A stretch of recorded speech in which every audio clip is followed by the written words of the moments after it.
మిత్రులారా, ఆంధ్రప్రదేశ్ అభ్యుదయ రచయితల సంఘం నిర్వహిస్తున్నటువంటి అంతర్జాల సదస్సుకి మీ అందరికీ స్వాగతం పలుకుతున్నాను. ఈరోజు అరసం నిర్వహించేటువంటి కార్యక్రమాల పరంపరలో ఇది 182వ కార్యక్రమం. తెలుగులో సాహిత్య చరిత్రలో అనే శీర్షికలో ఇది 16వ కార్యక్రమం మనం ఈరోజు నిర్వహించుకుంటున్నాం. స్వాతంత్ర్యోత్తర కాలాన తెలుగు కవిత రచన ఆచార్య నాగపట్ల భక్తవత్సల రెడ్డి గారు, వారు కూడా ఇప్పుడు మనతో ఉన్నారు. ఈ గ్రంథం పైన సాహితీ మిత్రులు, యువకులు రమేష్ బాబు గారు ప్రసంగించబోతూ ఉన్నారు. కార్యక్రమాన్ని కొనసాగించవలసిందిగా అరసం రాష్ట్ర కార్యదర్శి ఉప్పల అప్పలరాజు గారిని మనందరి పక్షాన ఆహ్వానిస్తున్నాను. మిత్రులారా, ఈనాటి అరసం అంతర్జాల సదస్సులో ఆచార్య ఎన్ భక్తవత్సల రెడ్డి గారు రచించిన స్వాతంత్ర్యోత్తర కాలాన తెలుగు కవిత అనే అంశంపై సాహిత్య విమర్శకులు జి రమేష్ బాబు గారు ప్రసంగిస్తారు. రమేష్ బాబు గారి గురించి 4 మాటలు. ఈయన 1995లో బాపట్ల జిల్లాలో రేపల్లెలో జన్మించారు. శ్రీ వెంకటేశ్వర విశ్వవిద్యాలయం నుంచి ఎంఏ తెలుగు చేశారు. ఈయనకు స్వర్ణ పథకం, రాష్ట్ర ప్రభుత్వ ప్రతిభా పురస్కారం వచ్చాయి. కొలకలూరి ఇనాక్ నవలలు, శిల్ప సమాలోచన అనే అంశంపై ఆచార్య ఆర్ రాజేశ్వరమ్మ గారి వద్ద పరిశోధన చేస్తున్నారు. వీరు జాతీయ సెమినార్లలో 5 జాతీయ సెమినార్లలోనూ 14 అంతర్జాతీయ సెమినార్లలోనూ పాల్గొన్నారు. యూజీసీ కేర్ లిస్ట్ లో వీరి 5 ఆర్టికల్స్ ప్రచురించబడ్డాయి. ఆచార్య తుమ్మపూడి కోటేశ్వరరావు గారి సౌందర్యలహరి, సుబ్రహ్మణ్య వైభవము, క్రీడాభిరామము గ్రంథాల రచనలో వీరు అందించారు. ఆంధ్రప్రదేశ్ రాష్ట్ర ఉన్నత విద్యా మండలి వారు నిర్వహించిన కార్యక్రమంలో స్వామిరాజు గారు సాహిత్యంపై ప్రసంగించారు. సేవా సంస్థ వారు నిర్వహించిన అంతర్జాల సదస్సులలో శ్రీశ్రీ, డాక్టర్ విఆర్ రాసాని, ఆచార్య కొలకలూరి నాక్ సాహిత్యాలపై పలు ప్రసంగాలు చేశారు. ఇంకా టిటిడి వారి కార్యక్రమాలు, ఇంకా అనేక సదస్సులలో ప్రసంగించారు. జి రమేష్ బాబు గారు, స్వాగతం అండి. మీరు కోరుతున్నాను. ధన్యవాదాలు సార్. సదస్సుకు నమస్కారం. నాకు ఈ అవకాశం ఇచ్చినందుకు చాలా అదృష్టంగా భావిస్తున్నాను.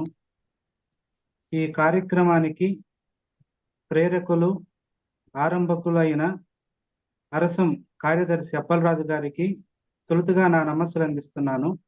వినిపిస్తుందా సార్? నా నమస్సులు అందిస్తున్నాను.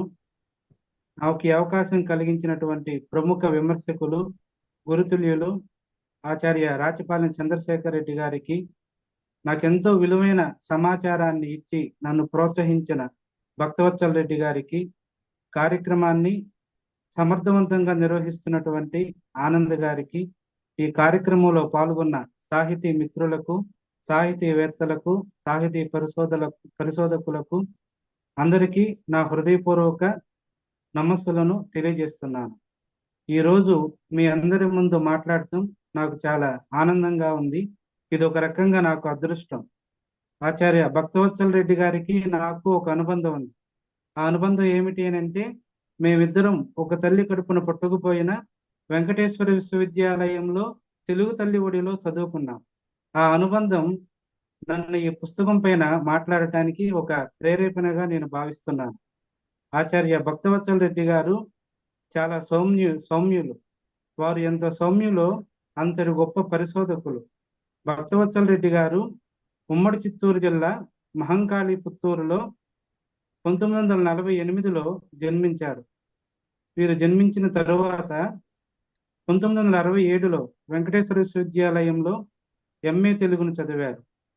1974 నుంచి 77 వరకు మదురైలో ఉన్నటువంటి కామరాజు విశ్వవిద్యాలయంలో ఆచార్య తిమ్మావజ్జుల కోదండరామయ్య గారి వద్ద ఇప్పుడు మనం ప్రస్తుతించినటువంటి ఈ ప్రస్తుత పుస్తకం పైన వారు పరిశోధన చేశారు. ఈ పరిశోధన గ్రంథానికి చాలా విశిష్టత ఉన్నది. 80వ దశకంలో ఆధునిక తెలుగు కవిత్వం పైన, కవిత్వ ఉద్యమాల పైన విస్తృతంగా ఇప్పుడున్నంత పరిశోధనలు జరగలేదు. అప్పట్లో ఆధునికాంధ్ర కవిత్వోద్యమాల పైన, కవిత్వం పైన చర్చలు జరిపి పరిశోధనలో నిగ్గు తేల్చినటువంటి 3 పండితులు ఉన్నారు. అందులో ముఖ్యులు ఒకరు ఆచార్య సి నారాయణ రెడ్డి గారు, రెండో వ్యక్తి వేల్చేరు నారాయణరావు గారు, మూడో వ్యక్తి ఆచార్య భక్తవత్సల రెడ్డి గారు. ఈ పరిశోధనలు ఒకదానితో ఒకటి పోటీ పడుతూ ఉంటాయి. దురదృష్టకరమైన విషయం ఏమిటి అంటే, నారాయణ రెడ్డి గారికి, వేల్చేరు నారాయణరావు గారికి వచ్చినంత పేరు భక్తవత్సల రెడ్డి గారికి రాకపోవటం చాలా విచారకరంగా ఉంది. ఎందుకు విమర్శకులు ఈ గ్రంథం పైన సీతకన్ను వేసినట్లుగా నాకు అనిపిస్తుంది. తెలుగు సాహిత్యంలో పరిశోధనలు అనేవి 3 రకాలుగా ఉంటాయి. ఒకటి ఉపరిశోధనలు, అంటే పైన చూసి సిద్ధాంతాన్ని రాయడం. రెండవది గిరిశోధనలు, అంటే కొండను తవ్వి ఎలుకను పట్టడం. మూడవది పరిశీలన. ఇది చాలా లోతుగా ఉంటాయి. దిగుటైన దాన దిగుటయే గాని సంస్కృతమున కన్నా లోతు హెచ్చు అంటారు చల్లపల్లి వెంకట శాస్త్రి గారు. తెలుగు సాహిత్యం అనేది చాలా లోతుగా ఉంటుంది. ఆ లోతులో దిగి అగాధమవు జలనిధి లోపల ఆనిముత్యమున్నది అన్నట్లుగా ఎన్నో విలువైన ఆనిముత్యాల లాంటి అంశాలను తన పరిశోధనలో ఆవిష్కరించారు ఆచార్య భక్తవత్సల రెడ్డి గారు. 20వ దశకంలో ముఖ్యంగా మనకు 4 ఉద్యమాలు ఉన్నాయి. ఒకటి భావ కవిత్వం, రెండవది అభ్యుదయ కవిత్వం, మూడవది దిగంబర కవిత్వం, నాలుగవది విప్లవ కవిత్వం. ఈ విప్లవ కవిత్వాల పైన ఏ ప్రభావం ఉన్నది, ఈ విప్లవ కవిత్వాలు అనేవి ఇటువంటి మలుపులు తీసుకున్నవి, ఈ విప్లవ కవులు ఏమేమి రాశారు అనే వాటిపైన చాలా కులంకుషితంగా పరిశోధన చేశారు. ఈ పరిశోధనకు పరిధి స్వాతంత్రానికి ముందు, స్వాతంత్రానికి తరువాత, తెలుగు కవిత్వంలో వచ్చినటువంటి మార్పులు, దీన్ని అవధిగా వారు ఎంచుకున్నారు. స్వాతంత్రానికి ముందు వచ్చినటువంటి తెలుగు కవిత్వంలో విదేశీ ప్రభావం ఎక్కువగా ఉంది అని ఆయన సిద్ధాంతీకరించారు. స్వాతంత్రం వచ్చిన తర్వాత తెలుగు కవిత్వంలో దేశీయత ప్రభావం అనేది ఎక్కువగా ఉంది అని సిద్ధాంతీకరించారు. ఇవి 2 ప్రధాన అంశాలను ఆధారంగా మనం ఈ పరిశోధనా గ్రంథంలో ముందుకు కొనసాగాలి. ఆచార్య భక్తవత్సల రెడ్డి గారు పరిశోధకులే కాదు, ఆయన ఎందరికో జీవితాలకు విలువైనటువంటి పాఠాలు బోధించినటువంటి ఆచార్యులు. ఈయన తెలుగు సాహిత్యం పైనే కాకుండా జానపద సాహిత్యం పైన కూడా చాలా విస్తృతమైనటువంటి పరిశోధన చేశారు. అది ఎంత లోతైన పరిశోధన అని అంటే 11,369 పేజీల మ్యానుస్క్రిప్ట్ ను జానపద సాహిత్యం పైన వీరు పొందుపరచడం జరిగింది. ఇది ఒక అవిరాళమైనటువంటి కృషి. ఈ కృషి, ఈ కష్టపడే తత్వం తొలి నుంచి ఉన్నట్లుగా మనం ఈ గ్రంథాన్ని చూస్తే మనకు అర్థమవుతుంది. ఆచార్య తిమ్మావజ్జుల కోదండరామయ్య గారి దగ్గర ఈ పరిశోధనకు భక్తవత్సల రెడ్డి గారు వెళ్ళినప్పుడు, ఈ పరిశోధనకు నీ అభిష్టం ప్రకారమే నువ్వు నెరవేర్చు, కానీ నాకు ఆధునిక కవిత్వం అంటే అంతగా మంచి అభిప్రాయం లేదు. ఎందుకంటే ఇప్పుడున్నటువంటి గ్రంథాలు కానీ, ఇప్పుడున్నటువంటి సౌకర్యాలు కానీ ఆ రోజుల్లో లేవు. ఆంధ్రదేశానికి దూరంగా ఎక్కడో మదురైలో ఉన్న విశ్వవిద్యాలయంలో పరిశోధన చేయటం అనేది ఒక కత్తి మీద సాము లాంటిది. దీనికి పూనుకోవటం వెనుక చాలా ధైర్యం ఉంది. ఈ ధైర్యం అంతా ఈ రచనలో మనకు కనబడుతుంది. తిమ్మావజ్జుల కోదండరామయ్య గారు 2 అంశాలను చెప్పారంట. నీ సిద్ధాంత ప్రతిపాదనలో నీవు కార్యకారణ సంబంధాలను చూపించాలి ఖచ్చితంగా. రెండవది, స్పష్టమైనటువంటి ఆధారాలు నాకు చూపించాలి అన్నారు. దానికోసం ఆయన పడినటువంటి శ్రమ అంతా ఇంత కాదు. చాలా మంది రచయితలను నేరుగా కలుసుకున్నారు. అందులో దాశరథి గారు, శ్రీనారాయణ రెడ్డి గారు, ఆరుద్ర గారు, తర్వాత అభ్యుదయ కవిత్వానికి వేదికగా ఉన్నటువంటి సృజన, అరుణతార లాంటి పత్రికలను సేకరించారు. భారతీ పత్రికల నుంచి విలువైన సమాచారాన్ని ప్రోధి చేసి ఈ పుస్తకంలో పొందుపరచడం మనకు కనిపిస్తుంది. ఇందులో భావ కవిత్వాన్ని గురించి ఆయన మొట్టమొదటిసారిగా పరిశోధన చేయటం మనకు తెలుస్తుంది. ఈ భావకవిత్వం అనేది ఆంగ్ల సాహిత్యంలో రొమాంటిసిజం ప్రభావం వల్ల వచ్చింది అన్నారు. ఈ రొమాంటిసిజం ప్రభావం పైన మొట్టమొదటిసారిగా ఆంగ్ల సాహిత్యంలో పరిశోధన చేసినటువంటి వ్యక్తి గురువుగా లభించడం భక్తవత్సల రెడ్డి గారికి ఒక అదృష్టం. ఆయన దగ్గరికి వెళ్ళి ఆంగ్ల సాహిత్యాన్ని చాలా అధ్యయనం చేసి ఈ రొమాంటిసిజం అనేది భావకవిత్వం పైకి ఏ విధంగా ప్రభావితం చేసింది అనే దాన్ని ఆయన అవగాహన చేసుకున్న తరువాత ఈ భావకవిత్వం పైన ఆయన సిద్ధాంతీకరించడం జరిగింది. అసలు భావకవిత్వం పైన మొట్టమొదటిసారిగా విలువైన సిద్ధాంతాన్ని చేసినటువంటి వ్యక్తి ఆచార్య నారాయణ రెడ్డి గారు. ఆచార్య నారాయణ రెడ్డి గారు భావకవిత్వాన్ని గురించి మాట్లాడుతూ ఒక మాట అంటారు. భావకవిత్వం అని అంటే భావం ప్రధానంగా కలిగినటువంటి కవిత్వం. మనకు ఒక రచనలో వస్తువు, భావము, రచన ఇవి మూడు కలగలిసి ఉంటాయి. ఈ మూడు కలగలిసి లేకుండా ఏ రచన అనేది ఉండదు. అయితే పురాణాలలో రామాయణం, భారతం లాంటి ఇతిహాసాలలో వస్తువు యొక్క ప్రాధాన్యత అనేది ఎక్కువగా ఉంటుంది. ప్రబంధాలలో రచన యొక్క శైలి, శిల్ప నిర్మాణం యొక్క ప్రాధాన్యత అనేది చాలా ఎక్కువగా ఉంటుంది. అదే కవిత్వంలో, ముఖ్యంగా భావకవిత్వంలో భావం యొక్క ప్రాధాన్యత ఎక్కువగా ఉంటుంది. అందుకే దీన్ని భావకవిత్వం అని పేరు పెట్టడం జరిగింది అని ప్రతిపాదించారు. ఈ వాదంతో భక్తవత్సల రెడ్డి గారు ఏకీభవించడం జరిగింది. ఈ భావకవిత్వానికి మొట్టమొదటి తోటమాలిగా రాయపోలు సుబ్బారావు గారిని పేర్కొన్నారు. ఆయన భావగీతం అని అన్నారు. ఈ భావకవిత్వం అనే పదాన్ని మొట్టమొదటిసారిగా ఉపయోగించింది గాడిచర్ల హరిసర్వోత్తమరావు గారు. గాడిచర్ల హరిసర్వోత్తమరావు గారు ఆంధ్ర పత్రికలో ఈ భావకవిత్వం అనే పదాన్ని మనకు మొట్టమొదటిసారిగా ఉపయోగించినట్లుగా మనకు భక్తవత్సల రెడ్డి గారు తెలియజేశారు. అయితే ఈ భావకవిత్వంలో ఆయన ప్రధానంగా కొన్ని అంశాలను చర్చించారు. అందులో మొట్టమొదటిది భావకవిత్వం యొక్క పదజాలం, రెండవది కవి సమయాలు, మూడవది ప్రకృతి వాతావరణం, నాలుగవది విమర్శ ప్రమాణం. ఇవి 4 అంశాల దృష్టిలో ఈ అధ్యయనంలో భావకవిత్వాన్ని గురించి చాలా చక్కగా వివరించడం జరిగింది భక్తవత్సల రెడ్డి గారు. మనకు ఆంగ్ల సాహిత్యంలో రొమాంటిసిజం అనేది ఒక ఉద్యమంగా వచ్చింది. రొమాంటిసిజం అంటే ఏమిటి అని అంటే మనిషికి ప్రకృతికి మధ్య సామరస్యాన్ని కుదిరించడం. ప్రకృతి వైపుగా మనుషులను భావకవిత్వం అనేది మళ్లించింది. మనకు భావకవిత్వంలో ముఖ్యంగా 6 వర్గాలుగా విభజించారు విమర్శకులు. అందులో ప్రణయం ఒకటి, ప్రకృతి ఒకటి. ఇవి 2 భావకవిత్వానికి పెట్టని కోటల్లాగా మనకు కనిపిస్తాయి. తరువాత భక్తి వచ్చింది భావకవిత్వంలో. భక్తి తరువాత దేశభక్తి అనేది భావకవిత్వం లోపలికి ప్రవేశించింది. స్మృతి కవిత్వం కూడా వచ్చింది, ప్రేమతత్వం కూడా వచ్చింది. ఈ భావాలు అనేవి భావకవిత్వాన్ని ఏ విధంగా ప్రభావితం చేశాయి, ఏ మార్పులు కలిగించాయి అనే దానిపైన వారు చాలా స్పష్టంగా తన పరిశోధనా గ్రంథంలో సిద్ధాంతీకరించడం జరిగింది. కాల్పనికవాదానికి పితామహుడైనటువంటి రూసో న్యూ హెలాయిన్ అనే గ్రంథంలో ప్రణయతత్వాన్ని ప్రతిపాదించారు. ఈ ప్రణయతత్వము భావకవిత్వాన్ని ప్రభావితం చేసింది అని అన్నారు.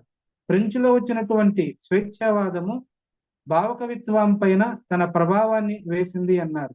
ఇంగ్లాండ్లో వచ్చినటువంటి సౌందర్యవాదం కూడా తెలుగు సాహిత్యంలో భావకవిత్వం పైన తనదైనటువంటి ఒక బలమైన ముద్రను ముద్రించింది అని చెప్పి భక్తవత్సల రెడ్డి గారు మనకు తెలియజేయటం జరిగింది.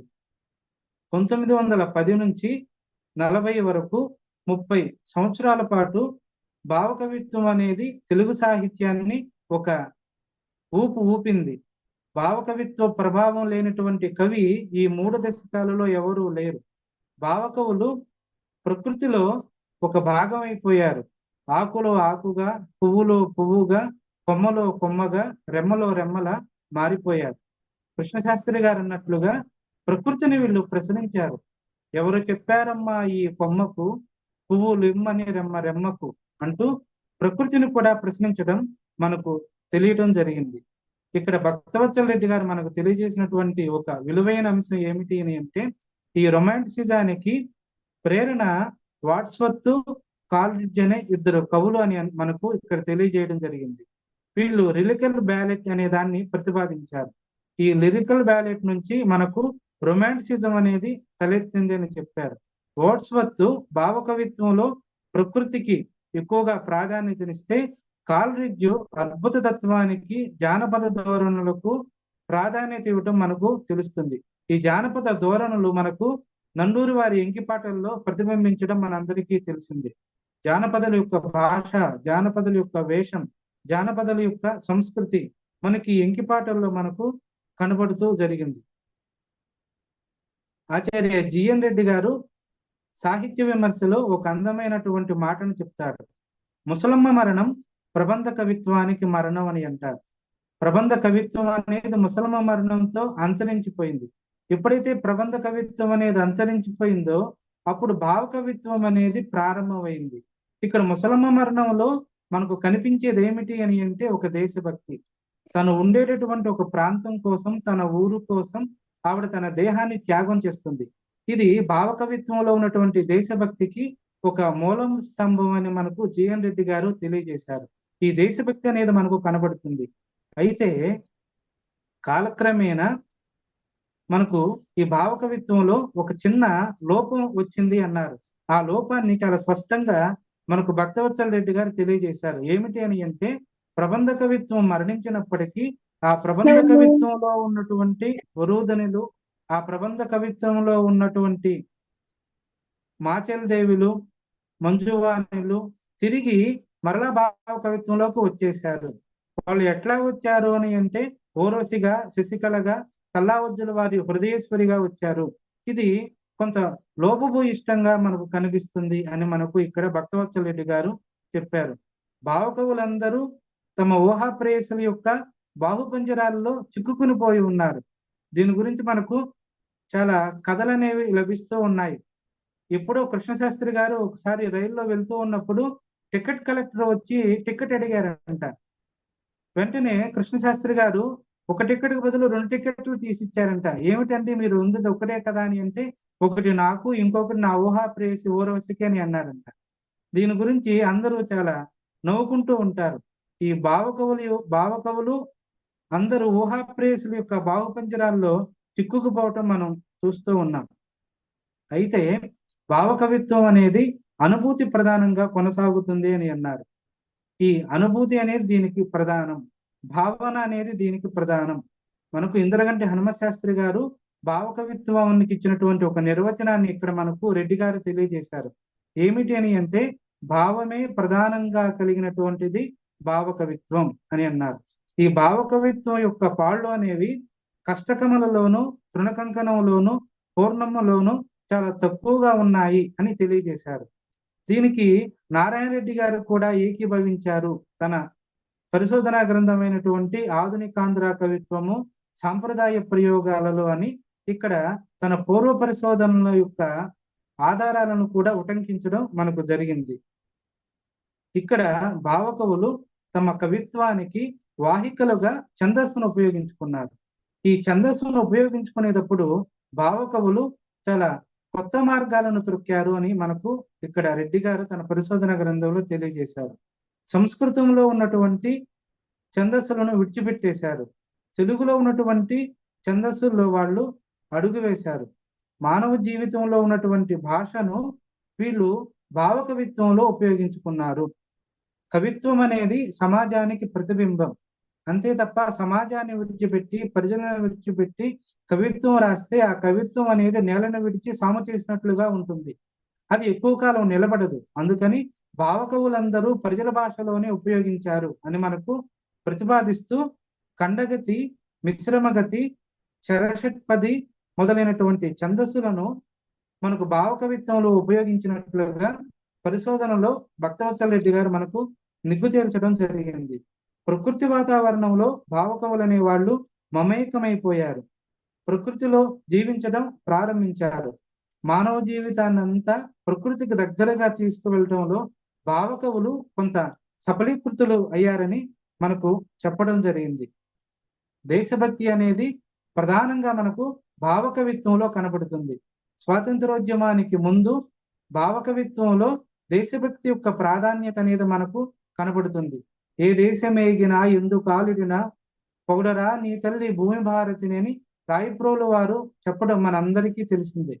ఇది దేశభక్తికి ఒక భూమికగా, దేశభక్తికి ఒక ప్రధానమైనటువంటి వాహికగా దేశ స్వాతంత్రోద్యమంలో భావకవిత్వం అనేది తనదైనటువంటి పాత్రను నిర్వహించింది అని రెడ్డి గారు చెప్తూ, జలియన్ వాలాబాగ్ లాంటి ఒక సంఘటన జరిగినప్పుడు విదేశస్తులు మన భారతీయులను జలియన్ వాలాబాగ్లో ఊచకోత కోసినప్పుడు తమిళనాడులో ఉన్నటువంటి సుబ్రహ్మణ్య భారతి లాంటి కవులు తమ కళల ద్వారా ఆగ్రహాన్ని వ్యక్తం చేశారు, కానీ భావకవులు ఎవరు ఆగ్రహాన్ని వ్యక్తీకరించలేకపోయారు.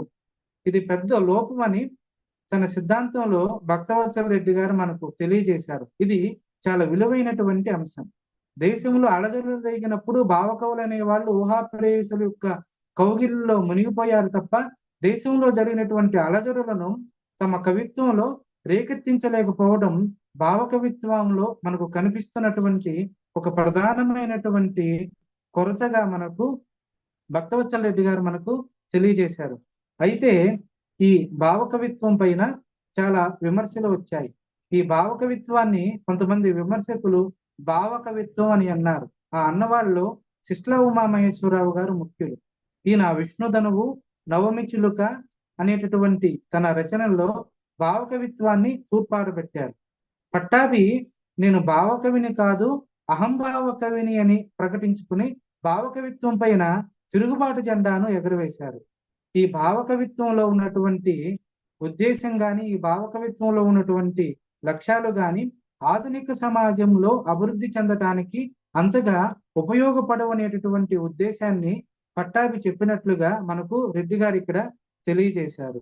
ఈ ప్రబంధ కవిత్వం గాని, భావకవిత్వం గాని ఆధునిక సాహిత్యం, ఆధునిక సమాజంలో ఆచరణకు నోచుకోనట్లుగా మనకు తెలియజేస్తూ ఇవి పౌరులను కార్యోన్ముఖులుగా తీర్చిదిద్దవు అనేటటువంటి అంశాన్ని మనకు తెలియజేశారు.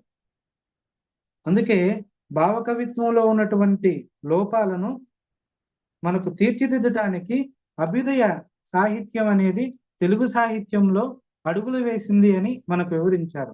ఇది 2వ అధ్యాయం, ఈ అభ్యుదయ కవిత్వం. ఈ అభ్యుదయ కవిత్వం ప్రధానంగా స్వాతంత్రానికి ముందు కొంత ఉంది, స్వాతంత్రం వచ్చిన తర్వాత కూడా కొంత ఉంది. ఈ అభ్యుదయ కవిత్వంలో రెడ్డి గారు మనకు ప్రధానంగా ప్రతిపాదించినటువంటివి 4 అంశాలు. అభ్యుదయ కవిత్వం అంటే ఏమిటి? ఈ అభ్యుదయ కవిత్వం యొక్క లక్ష్యాలు ఏమిటి? అభ్యుదయ కవిత్వం పైన తెలంగాణ ఉద్యమం యొక్క ప్రభావం ఏ విధంగా ఉన్నది? అభ్యుదయ కవిత్వం పైన మార్క్సిజం యొక్క ప్రభావం ఏ విధంగా ఉన్నది అని మనకు ప్రధానంగా చర్చించారు. మనకు భారతీయ సాహిత్యాన్నే కాదు, ప్రపంచ సాహిత్యాన్ని కూడా ప్రభావితం చేసినటువంటి 2 మేధావులు ఉన్నారు. వాళ్ళిద్దరి యొక్క ప్రభావం నుంచి ప్రపంచ సాహిత్యం అనేది తప్పించుకోలేకపోయింది. అందులో మొట్టమొదటి వ్యక్తి కార్ల్ మార్క్స్. ఈ మార్క్స్ యొక్క సిద్ధాంతం అనేది దేశ సాహిత్యం పైన బలమైన ముద్రను వేసింది. రెండో వ్యక్తి సిగ్మండ్ ఫ్రాయిడ్. ఈయన ప్రతిపాదించినటువంటి మనస్తత్వ శాస్త్ర సిద్ధాంతము సాహిత్యం పైన బలమైనటువంటి ముద్ర వేసింది. ఈ ఇరువురు యొక్క ప్రభావం అనేది అభ్యుదయ సాహిత్యం పైన ఏ విధంగా ఉన్నది అని భక్తవత్సల రెడ్డి గారు చాలా విస్తృతమైనటువంటి చర్చను ఈ 2వ అధ్యాయంలో చేశారు. అభ్యుదయోద్యమం తరువాత అభ్యుదయ కవిత్వంలో ఏ విధంగా మార్పులు కలిగాయి మనకు చెప్పారు. అరసం పునరుద్ధరణ తరువాత అభ్యుదయ కవిత్వం అనేది ఏ విధంగా వచ్చింది అని ఈ 4 అంశాలు ఈ అభ్యుదయ కవిత్వం అనేటటువంటి 2వ భాగానికి మనకు పునాదులుగా మనకు కనిపించడం జరిగింది. అసలు అభ్యుదయ కవిత్వం అనే పదాన్ని మనకు శ్రీశ్రీ మొట్టమొదటిసారిగా ఉపయోగించారు. మన ఆంధ్రదేశంలో 1935 నుంచి 1950 అంటే 20 సంవత్సరాలు అభ్యుదయ కవిత్వం అనేది తన ప్రభావాన్ని చూపించింది. శ్రీశ్రీ అభ్యుదయ కవిత్వాన్ని గురించి చెప్తూ ఒక విలువైనటువంటి మాట అన్నారు. అభ్యుదయం అంటే ప్రగతి అని అన్నారు. పెనునిద్రను వదిలించి మునుముందుకు సాగించేదే అభ్యుదయం అని అన్నారు. నరజాతికి పరివర్తన, నవజీవన శుభ సమయం అభ్యుదయం అని ఆయన కవిత్వీకరించారు. అంటే మానవ జాతిలో ఒక మార్పును అభ్యుదయ కవిత్వం తీసుకొచ్చింది. ఒక కొత్త జీవితానికి అభ్యుదయ కవిత్వం ద్వారాలు తీసింది అని శ్రీశ్రీ అభ్యుదయ కవిత్వానికి ఉన్నటువంటి ఒక సైద్ధాంతిక నేపథ్యాన్ని ఈ 2 పదాలలో వివరించడం జరిగింది. 1943లో అరసం ఏర్పడిన తరువాత ఈ అభ్యుదయ కవిత్వం అనే పదం మనకు చాలా బాగా వాడుకలోకి వచ్చింది. తెనాలిలో జరిగినటువంటి అభ్యుదయ రచయితల సంఘం యొక్క మొట్టమొదటి సమావేశంలో తాపి ధర్మారావు గారు అభ్యుదయ కవిత్వం పైన ఒక విలువైనటువంటి అధ్యక్షోపన్యాసాన్ని చేశారు. దాని గురించి ఇక్కడ మనకు భక్తవత్సల రెడ్డి గారు తెలియజేయడం జరిగింది. భావకవిత్వం మీద తిరుగుబాటుగా అభ్యుదయ కవిత్వం అనేది వచ్చింది. ఈ అభ్యుదయ కవిత్వం అనేది కేవలం సాహిత్యాన్నే కాదు, రాజకీయాన్ని కూడా ప్రతిపాదించడం జరిగింది. సమాజంలో ఉన్నటువంటి రాజకీయ నేపథ్యాలను కూడా మనకు అభ్యుదయ సాహిత్యంలో ప్రధానంగా కనబడుతున్నాయి అని అన్నారు. వేల్చేరు నారాయణరావు గారు కూడా తన సిద్ధాంత గ్రంథంలో దీని గురించే చెప్పారు. అభ్యుదయ సాహిత్యంలో అనుభూతి చైతన్యం చాలా మనకు ప్రధానంగా కలుగుతున్నాయి. ఈ చైతన్యం ద్వారానే సమాజంలో మార్పు అనేది వస్తుంది అని తెలియజేశారు. ఈ వర్గ చైతన్యానికి, ఈ వర్గ దృక్పథానికి మూలంగా ఉన్నటువంటి పునాదులు మార్క్స్ ఇచ్చినటువంటి బలం, ఏంగిల్స్ ఇచ్చినటువంటి బలం అని చెప్పారు. రష్యాలో జార్ చక్రవర్తుల యొక్క నిరంకుశ పాలనకు వ్యతిరేకంగా తిరుగుబాటు బావుటాను ఎగురవేశారు. మనకు మహాప్రస్థానంలో కూడా శ్రీశ్రీ అభ్యుదయం యొక్క దృక్పథాన్ని ప్రతిపాదించారు. ఇక్కడ ప్రధానంగా భక్తవత్సల రెడ్డి గారు ప్రతిపాదించినటువంటి విషయం ఏమిటని అంటే, మహాప్రస్థానం రాసే కాలం నాటికి శ్రీశ్రీ పైన కమ్యూనిజం యొక్క ప్రభావం అనేది అసలు లేదు. శ్రీశ్రీకి కమ్యూనిజం అనేది తెలియదు, వర్గ దృక్పథం అనేది తెలియదు. కానీ శ్రీశ్రీకి ఉన్నది ఏమిటి అంటే రష్యా పైన ఉన్నటువంటి ప్రేమ అని కుండబద్దలు కొట్టినట్లుగా చెప్పాడు. అయితే ఆయనకు ఉన్నటువంటి భాష యొక్క ప్రభావం అభ్యుదయ సాహిత్యానికి ఒక నూతనమైనటువంటి మార్గాన్ని తీర్చినట్లుగా మనకు తెలియజేశారు. ఆయన మహాప్రస్థానంలో కూడా మరో ప్రపంచం పిలిచింది, పదండి ముందుకు, పదండి త్రోసుకు, పోదాం పైకి అన్నారు. ఇక్కడ మరో ప్రపంచం అని అంటే రష్యా అని మనకు భక్తవత్సల రెడ్డి గారు చాలా స్పష్టంగా తెలియజేశారు. జార్ చక్రవర్తుల యొక్క నిరంకుశ పాలన నుంచి ఏ విధంగా తిరుగుబాటు ద్వారా సమాజంలోకి అడుగు పెట్టారో అదే తిరుగుబాటు బావుటాను అభ్యుదయ రచయితలందరూ అందుకోవాలి. ఆ అందుకుని ప్రజలలోకి పంపించడానికి కవిత్వాన్ని ఒక వాహనంగా ఎన్నుకోవాలి అనేటటువంటి ఒక బలమైనటువంటి దృక్పథాన్ని మనకు తెలియజేశారు. రష్యా యొక్క చూపు అభ్యుదయ సాహిత్యం పైన ఉన్నది. రష్యా యొక్క ఆర్థిక విధానాలు ప్రపంచ సాహిత్యాన్ని ప్రభావితం చేశాయి. భారతదేశానికి ప్రధానమంత్రిగా ఉన్నటువంటి జవహర్లాల్ నెహ్రూ కూడా పంచవర్ష ప్రణాళికలను రష్యా నుంచి స్వీకరించడం మనకు తెలిసిందే. కాబట్టి దీనిని ప్రభావితం చేశారు. ఈ అభ్యుదయ కవిత్వానికి ముందు కూడా కొంతమంది కవిత్వాన్ని రాశారు. ఆ కవిత్వానికి నవ్య కవిత్వం అని పేరు పెట్టారు. ఆ నవ్య కవిత్వం రాసిన వాళ్ళలో శ్రీశ్రీ గారు ముఖ్యులు, శ్రీరంగం నారాయణ బాబు గారు ఉన్నారు, తర్వాత శ్లిష్ట్ల ఉమామహేశ్వరరావు గారు ఉన్నారు, పట్టాభి కూడా ఉన్నారు. అసలు అభ్యుదయ వచ్చిన గేయానికి ఆరంభకులు ఎవరు అనే దానిపైన ఈ సిద్ధాంతంలో చాలా విలువైనటువంటి పరిశోధనను చేశారు. అసలు అభ్యుదయ కవిత్వం గాని, అభ్యుదయ వచ్చిన గేయం గాని ఎవరు ప్రతిపాదించారు అని అంటే సి నారాయణ రెడ్డి గారు శ్రీశ్రీతో ప్రారంభమైంది అని అన్నారు. తరువాత ఇంకొందరు చిట్ల ఉమామహేశ్వరరావుతో ప్రారంభమైంది అని అన్నారు.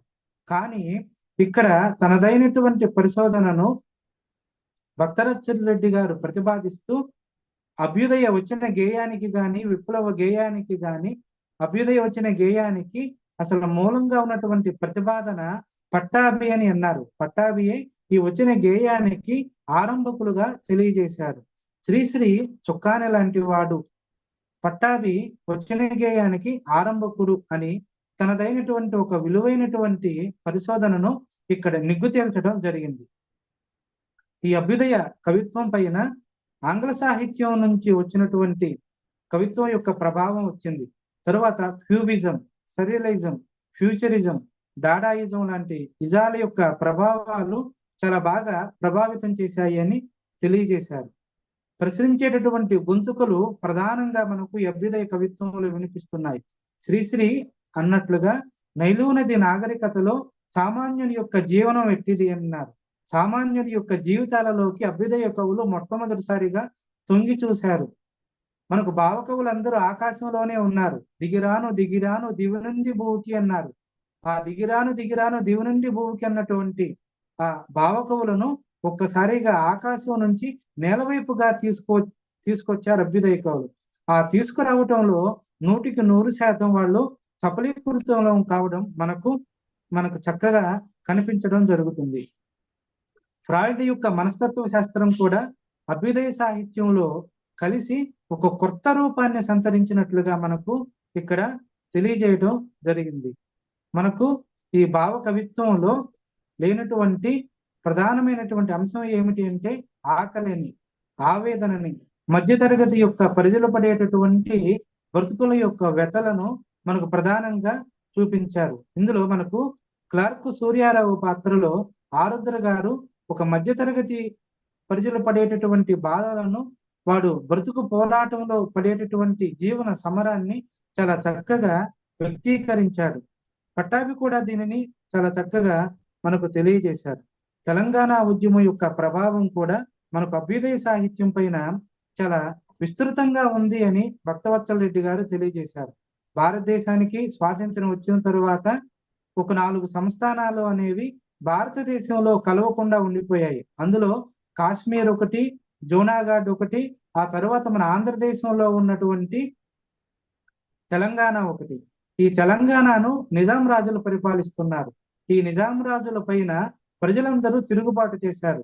మనకు దాశరథి గారు మా నిజాం రాజు తరతరాల బూజు అని జైలు గోడల్లో రాయటం మనందరికీ తెలిసిందే. తమ కవిత్వం ద్వారా వాళ్ళు ప్రతిఘటించారు. సాయుధ పోరాటం ద్వారా ప్రతిఘటించారు.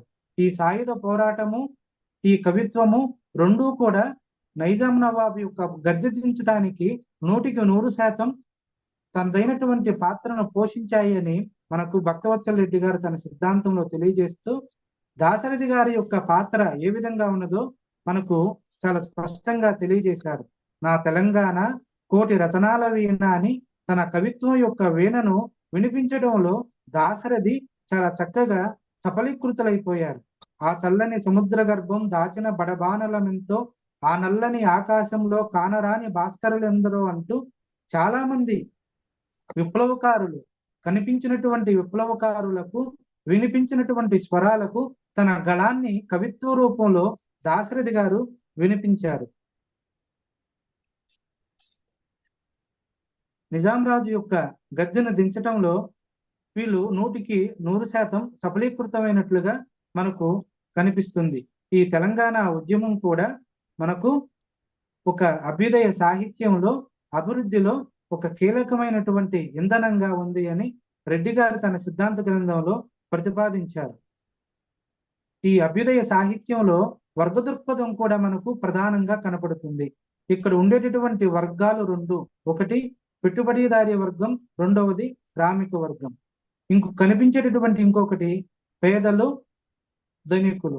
ఈ 2 వర్గాల మధ్య ఉండేటటువంటి వర్గ దృక్పథం నుంచి కూడా మనకి అభ్యుదయ సాహిత్యం అనేది ఆవిర్భవించింది అని చెప్పారు. కెవి రమణారెడ్డి గారు చెప్పినటువంటి ఒక కవిత్వాన్ని భక్తవత్సల రెడ్డి గారు మనకు ఉటంకించారు. అలకాపురానికి అలగాజనానికి ఇది సంకుల సమరం అభ్యుదయ కవిత్వం. ఈ అలకాపురంలో కుబేరులు ఉంటారు, అలగాజనం అనే వాళ్ళు దరిద్రంలో ఉంటారు. ఈ దరిద్ర్యం అనేది అనాది కాలం నుంచి నేటి ఆధునిక కాలం వరకు నిరంతరం వ్యాపిస్తూ ఉన్నది. ఒకరి యొక్క సంపద అనేది ఏనుగు మీద మావటివాడు విసిరినటువంటి నాణ్యం అంత ఎత్తు. ఇంకొకరి దారిద్ర్యం అనేది పాతాళ లోకం లోపలికి నీళ్లు జారుకున్నంత ఎత్తు. ఈ 2 అస్తవ్యస్తంగా ఉండేటటువంటి ఈ సంపద అనేది ఈ సమాజంలో దారిద్ర్యానికి మూలస్తంభంగా నిలబడుతుందని, ఈ అస్తవ్యస్త సమాజం లేకుండా సంపదంతా ఒకరి చేతిలోనే కేంద్రీకృతం కావాలి అని అంటే వర్గ పోరాటం అనేది కావాలి అని ప్రధానమైనటువంటి ఒక భావజాలాన్ని ఇక్కడ రమణారెడ్డి గారు వ్యక్తీకరించిన దాన్ని మనకు అందించారు. పెట్టుబడిదారులు శ్రామికుల యొక్క శ్రమను నిరంతరం దోచుకుంటూ ఉన్నారు. ఎలా దోచుకుంటూ ఉన్నారు అనే దాన్ని అభ్యుదయ కవిత్వంలో ఆవర్తు సోమసుందర్ గారు మనకు చాలా చక్కగా వివరించారు. ఆవర్తు సోమసుందరం గారు ఒక కవిత్వంలో ఇలా అంటారు: ప్రతినిత్యం ఫ్యాక్టరీ కొలుములో ఎముకలు ఎన్నో నలుగుతూ ఉన్నాయి, సున్నంగా మారుతూ ఉన్నాయి. శ్రామికులు తమ రక్తంతో రంగరించి ధనిక స్వాముల యొక్క పాదాలకు సంపదను పారాణిగా పూస్తూ ఉన్నారు అంటారు కావచ్చ సోమసుందర గారు. తమ రక్తాన్ని సంపదగా మలచి తమ శ్రమను పెట్టుబడిదారుల యొక్క పాదాలకు పారాణిగా పూస్తూ ఉన్నారు. ఇటువంటి దోపిడీ ఇంకానా ఇకపై చెల్లవు అనేటటువంటి ఒక నినాదాన్ని అభ్యుదయ కవులు వినిపించారు. వృద్ధ జగతి సమాధి పైన సమధర్మం ప్రభవించాలి, పెనునిద్దర చీకటిని ఒక్కసారిగా చీల్చాలి అన్నారు ఆవత్త సోమసుందరం గారు. ఈ పెట్టుబడిదారులు అనే వాళ్ళు దోచుకోవటం అనేది చాలా తరతరాలుగా మనకు కొనసాగుతూ ఉన్నది. ఇటువంటి దోపిడీని ఒక్కసారిగా చీల్చాలి అన్నారు. ఆ చీల్చడానికి కావలసినటువంటి ప్రేరణ ఈ అభ్యుదయ కవిత్వంలో ఉంది, ఇది ప్రజల లోపలకు బాగా వెళ్ళింది అనేటటువంటి ఒక బలమైనటువంటి భావనను ఈ సిద్ధాంత గ్రంథంలో మనకు వినిపించారు. ఈ అభ్యుదయ సాహిత్యం అనేది ఎంత గొప్పగా వెళ్ళింది అని అంటే, సాంప్రదాయ సాహిత్యానికి మూలస్తంభంగా ఉండేటటువంటి విశ్వనాథ సత్యనారాయణ గారు, భావ కవిత్వానికి మూలస్తంభంగా ఉన్నటువంటి కృష్ణశాస్త్రి గారు కూడా అభ్యుదయ రచయితల సంఘంలో సమావేశాలు జరిగితే వీళ్ళు కూడా వెళ్ళి వినేవాళ్ళని. అంటే ఆ వాదం యొక్క ప్రభావం అనేది ఆ సమాజంలో ఎంత గొప్పగా ఉన్నదో ఇక్కడ మనకు వివరించారు చాలా చక్కగా. అదేవిధంగా బిచ్చగాళ్ల గురించి, నిరుపేదకుల గురించి, శ్రామికుల గురించి, మధ్యతరగతుల గురించి ఇంత ముందు ఏ కవులు తమ కళాల్లో వినిపించలేదు. ఆ భిక్షగాళ్ల గురించి, బిచ్చగాళ్ల పదాలు అని అనిశెట్టి గారు మొట్టమొదటిసారిగా రాశారు. కడుపు దహించుకుపోతున్న పొడుపు కత్తి రాక్షసరతిలో అర్ధ నిమీలిత నేత్రాల బాధల పాటల పల్లవి అని శ్రీశ్రీ అన్నారు. అందమైనటువంటి ఊర్వశి గురించి కృష్ణశాస్త్రి రాస్తే, నిరుపేదైనటువంటి ఒక బిచ్చగత్తి గురించి భిక్షువర్షీసి అని శ్రీశ్రీ గారు రాశారు. అంటే కవిత్వం అనేది పేదల పక్షాన ఉండాలి. అసలు కవి అంటే ఎవరు, అభ్యుదయ కవి అంటే ఎవరు అని అంటే, పేదలకు పీడితులకు కుడియడమలుగా నిలబడగలిగే వాడే నిజమైన అభ్యుదయ కవి అని శ్రీశ్రీ ఇచ్చినటువంటి నిర్వచనం ఇక్కడ మనకు చాలా చక్కగా అర్థమవుతుంది. దీన్ని విశదీకరించారు భక్తవత్సల రెడ్డి గారు. కాబట్టి పేదలకు పీడితులకు ముందు దగా వెనక దగా కుడి ఎడమల దగా జరిగేటటువంటి ఈ దగాస్వామ్యాన్ని ప్రజాస్వామ్యం అని అనకూడదు. ఈ ప్రజాస్వామ్యం ముసుగు మనకు వారసత్వం అనేటటువంటి కోరలలో చిక్కుకుపోయింది. ఈ వారసత్వం అనేటటువంటి విషపు కోరలను విరగదీసినప్పుడే ప్రజాస్వామ్యానికి, అభ్యుదయానికి నిజమైనటువంటి అర్థం వస్తుంది అనేటటువంటి శ్రీశ్రీ యొక్క మాటలను ఇక్కడ మనకు ఉటంకించడం మనం చూస్తూ ఉన్నాం. అదేవిధంగా ఈ అభ్యుదయ కవులు అనే వాళ్ళు చాలా రకాల కవితలను రాశారు. ఈ కవితలలో వాళ్ళ యొక్క భావజాలను చాలా స్పష్టంగా వ్యక్తీకరించడం జరిగింది. మద్రాసులో కాంతి గీతాలు అనేవి ఏర్పడ్డాయి. తర్వాత నారాయణ రెడ్డి గారు, నార్ల చిరంజీవి గారు, రెంటాల గోపాలకృష్ణ గారు, ఇంద్రగంటి శ్రీకాంత్ శర్మ గారు, చాలా మంది కవులు అభ్యుదయ కవిత్వ పరంపరాగతంగా చాలా విలువైనటువంటి అభ్యుదయ కవిత్వాన్ని మనకు తెలుగు సాహిత్యంలో పాదులు నెలకొల్పారు. వీళ్ళు మార్గదర్శకులుగా నిలబడినప్పుడు ఈ మార్గదర్శనంలో చాలా మంది ఆధునిక కవులు కూడా ముందుకు సాగి అభ్యుదయ కవిత్వాన్ని చాలా సుసంపన్నవంతంగా చేశారు. అయితే ఈ అభ్యుదయ కవిత్వం అనేది చిట్ట చివరిలో తన యొక్క ప్రభావాన్ని అనేది కోల్పోయింది. ఈ ప్రభావాన్ని కోల్పోవడానికి ప్రధానమైనటువంటి కారణం ఏమిటి అంటే, వర్గ దృక్పథం అనేది లోపించడం. అభ్యుదయ కవిత్వం ఎంత గొప్పగా వచ్చిందో, అంత గొప్పగా వచ్చినటువంటి అభ్యుదయ కవిత్వాన్ని సమాజం లోపలకు తీసుకుపోవడానికి, ప్రజల ముంగిలలో నిలబెట్టడానికి అభ్యుదయోద్యమకారులు చాలా వెనకబడిపోయి ఉన్నారు అని చెప్పారు. తర్వాత ఈ అభ్యుదయ కవిత్వాన్ని ప్రజల్లోకి బాగా తీసుకువెళ్ళినటువంటి రచయితలైనటువంటి ఆరుద్ర, శ్రీశ్రీ ఈ అభ్యుదయ కవులు వ్యతిరేకరించినటువంటి ఈ పెట్టుబడిదారి సమాజంలోనికి మూలకందమైనటువంటి ఈ సినిమా రంగం లోపలకు వెళ్ళిపోయారు. వీళ్ళు సినిమా రచయితల్లో కూడా మారిపోయారు.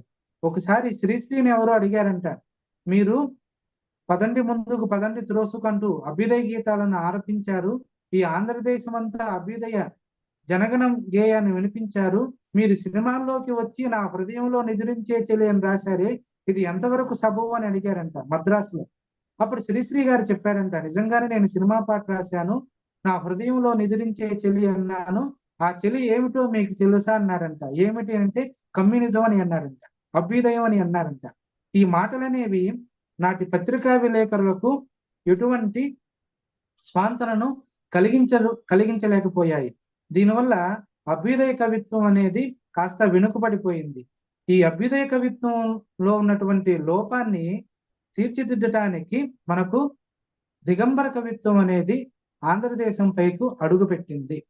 ఈ దిగంబర కవిత్వము మన తెలుగులో స్వాతంత్రోద్యమం వచ్చిన తరువాత వచ్చినటువంటి పూర్తి స్థాయి కవిత్వంగా మనకు తెలియజేశారు. ఈ దిగంబర కవిత్వము తెలుగు సాహిత్యాన్ని ఒక మలుపు తిప్పింది. అంతవరకు నిద్రావస్థలో స్తబ్దంగా ఉన్నటువంటి తెలుగు సాహిత్యానికి ఒక షాక్ ట్రీట్మెంట్ ను ఇచ్చింది ఈ దిగంబర కవిత్వం. దిగంబర కవిత్వం అనే పదాన్ని మొట్టమొదటిసారిగా ఉపయోగించినటువంటి వ్యక్తి నగ్నముని. అంతకు ముందు ఆగ్నేయ కవులు అనే పదాన్ని నిఖిలేశ్వర్ ఉపయోగించారు. అసలు దిగంబర కవిత్వం అంటే ఏమిటి అంటే ఎటువంటి ఆచ్ఛాదనలు లేకుండా ఉన్నదానిని ఉన్నట్లుగా వ్యక్తీకరించగలగటమే దిగంబర కవిత్వం అనే ఒక నిర్వచనాన్ని నగ్నముని ఇచ్చాడు. ఈ దిగంబర కవిత్వాన్ని రాస్తూ నగ్నముని ఒక విలువైనటువంటి మాటను చెప్పారు. చెవులు ఉంటే వినండి, కళ్ళు ఉంటే చూడండి, మెదడు ఉంటే ఆలోచించండి. ఈ వినేవాళ్ళు, చూసేవాళ్ళు, ఆలోచించేవాళ్ళు ఈ ముగ్గురికే మా దిగంబర కవిత్వం అనేది అర్థమవుతుంది. మేము దిగంబర కవులం, అర్ధరాత్రి ఉదయించే రవులం అని అన్నారు. దిగంబర కవులు ఒక 3 కవితా సంకలనాలను వెలువరించారు. ఈ 3 కవితా సంకలనాలు కూడా అర్ధరాత్రి వేళ ఆవిష్కరించారు. ఇది దిగంబర కవిత్వానికి ఉండేటటువంటి ఒక నేపథ్యం. 12 గంటలకు మనకు రోజు అనేది కొత్త రోజు నుంచి పాత రోజు నుంచి కొత్త రోజులోకి మనం అడుగు పెడతాం. అంటే ఒక కొత్త తరంలోనికి, ఒక కొత్త చైతన్యం లోపలికి అడుగు పెడతాం. కాబట్టి మేము అర్ధరాత్రి ఉదయించే రవులం అని చెప్పారు ఆయన. అసలు దిగంబర కవిత్వం అనేది ఎందుకు వస్తుంది? దిగంబర కవిత్వం యొక్క నేపథ్యం ఏమిటి? ఈ దిగంబర కవిత్వం తర్వాత కవిత్వం పైన ఎటువంటి ప్రభావాన్ని చూపించింది అనేటటువంటి ఒక 4 అంశాలపైన విస్తృతమైనటువంటి చర్చను భక్తవత్సల రెడ్డి గారి అధ్యాయంలో మనకు చేయడం జరిగింది. ఈ దిగంబర కవిత్వం ఎందుకు వచ్చింది అని అంటే నిజమైనటువంటి మనిషి కోసం, మానవత్వమే మా దిగంబర కవిత్వానికి ప్రాతిపదిక అన్నారు దిగంబర కవులు. దేవుళ్ళ కోసం, రాజుల సమాధుల కోసం, బంగారు ఇటుకలతో గోడలు లేపే ఈ దేశంలో మట్టి గోడల లోపల ఉండేటటువంటి పేదవాళ్ళ యొక్క గోడును ఎవరు వింటారు? ఆ గోడును వినటానికే మేము దిగంబర కవిత్వాన్ని రాస్తున్నామని అన్నారు. కాబట్టి ఈ దేశం నిండా మతాలు, ఈ దేశం నిండా కులాలు అనేటటువంటి మలమూత్రాలు ప్రవహిస్తూ ఉన్నాయి. ఈ మతాలు, కులాలు అనేటటువంటి ఈ మలమూత్రాలను కడిగి ఈ దేశంలో సమసమాజాన్ని ఏర్పాటు చేయడానికి మేము కంకణం కట్టుకున్నాము అని చెప్పి దిగంబర కవులు తమ లక్ష్యాన్ని మొట్టమొదటిసారిగా చెప్పుకున్నారు. ఈ దేశమంతా చాలా దోపిడీలో ఉన్నది. ఈ దేశమంతా ప్రజాస్వామ్యం అనేటటువంటి ముసుగులో పెట్టుబడిదారి యొక్క చేతుల్లోకి నలిగిపోయింది. ఇక్కడ భక్తవత్సల రెడ్డి గారు తెలియజేసినటువంటి అంశం ఏమిటి అని అంటే ఏ దేశానికైనా కానీ స్వాతంత్రం అనేది వస్తుంది. ఈ స్వాతంత్రానికి రావడానికి ముందు దేశానికి 3 దశలు అనేవి ఉంటాయి. స్వాతంత్రానికి ఏమిటి అంటే మొట్టమొదటిది రాచరికం. ఏ దేశమైనా రాచరికంలో మగ్గుతుంది. రెండవది రాచరికం తర్వాత వచ్చేటటువంటిది పెట్టుబడిదారీ వ్యవస్థ. పెట్టుబడిదారీ తర్వాత వచ్చేటటువంటిది స్వాతంత్రోద్యమం అంటే తిరుగుబాటు. ఈ 3 దశలు అనేవి ప్రతిదానిలో ఉంటాయి. కానీ భారతదేశం ఏం చేసింది అంటే రాచరికం నుంచి ఒక్కసారిగా స్వాతంత్రోద్యమంలోకి గెంతింది. పెట్టుబడిదారీ వ్యవస్థ అనేది మన భారతదేశంలోకి రాలేదు. ఇప్పుడు స్వాతంత్రం అనేటటువంటి ముసుగులో పెట్టుబడిదారీ వ్యవస్థ అనేది నడుస్తుంది. ఈ పెట్టుబడిదారీ వ్యవస్థను ప్రతిఘటించటమే దిగంబర కవులు చేసినటువంటి మొట్టమొదటి పని అని చెప్పారు. ఈ దిగంబర కవులు పెట్టుబడిదారీ వ్యవస్థను చాలా తీవ్రంగా వ్యతిరేకరించారు. రాజకీయ నాయకులను చాలా తీవ్రంగా వ్యతిరేకరించారు. భావకవులను కొజ్జాలతో పోల్చాడు నగ్నముని. అభ్యుదయ కవులందరూ మొత్తు మందు తిని నిద్రపోయారు అని అన్నారు. ఈ తెలుగు సాహిత్యంలో ఉన్నటువంటి స్తబ్దతను నన్నయ్య దగ్గర నుంచి నేటి ఆధునిక కవులు మొదలుకొని అందరినీ ఒక్కసారిగా తూర్పార పెట్టారు.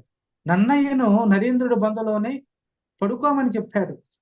ఆత్మయోని అనేటువంటి కావ్యంలో నన్నయ్య యొక్క స్పృహ అనేది లేదు.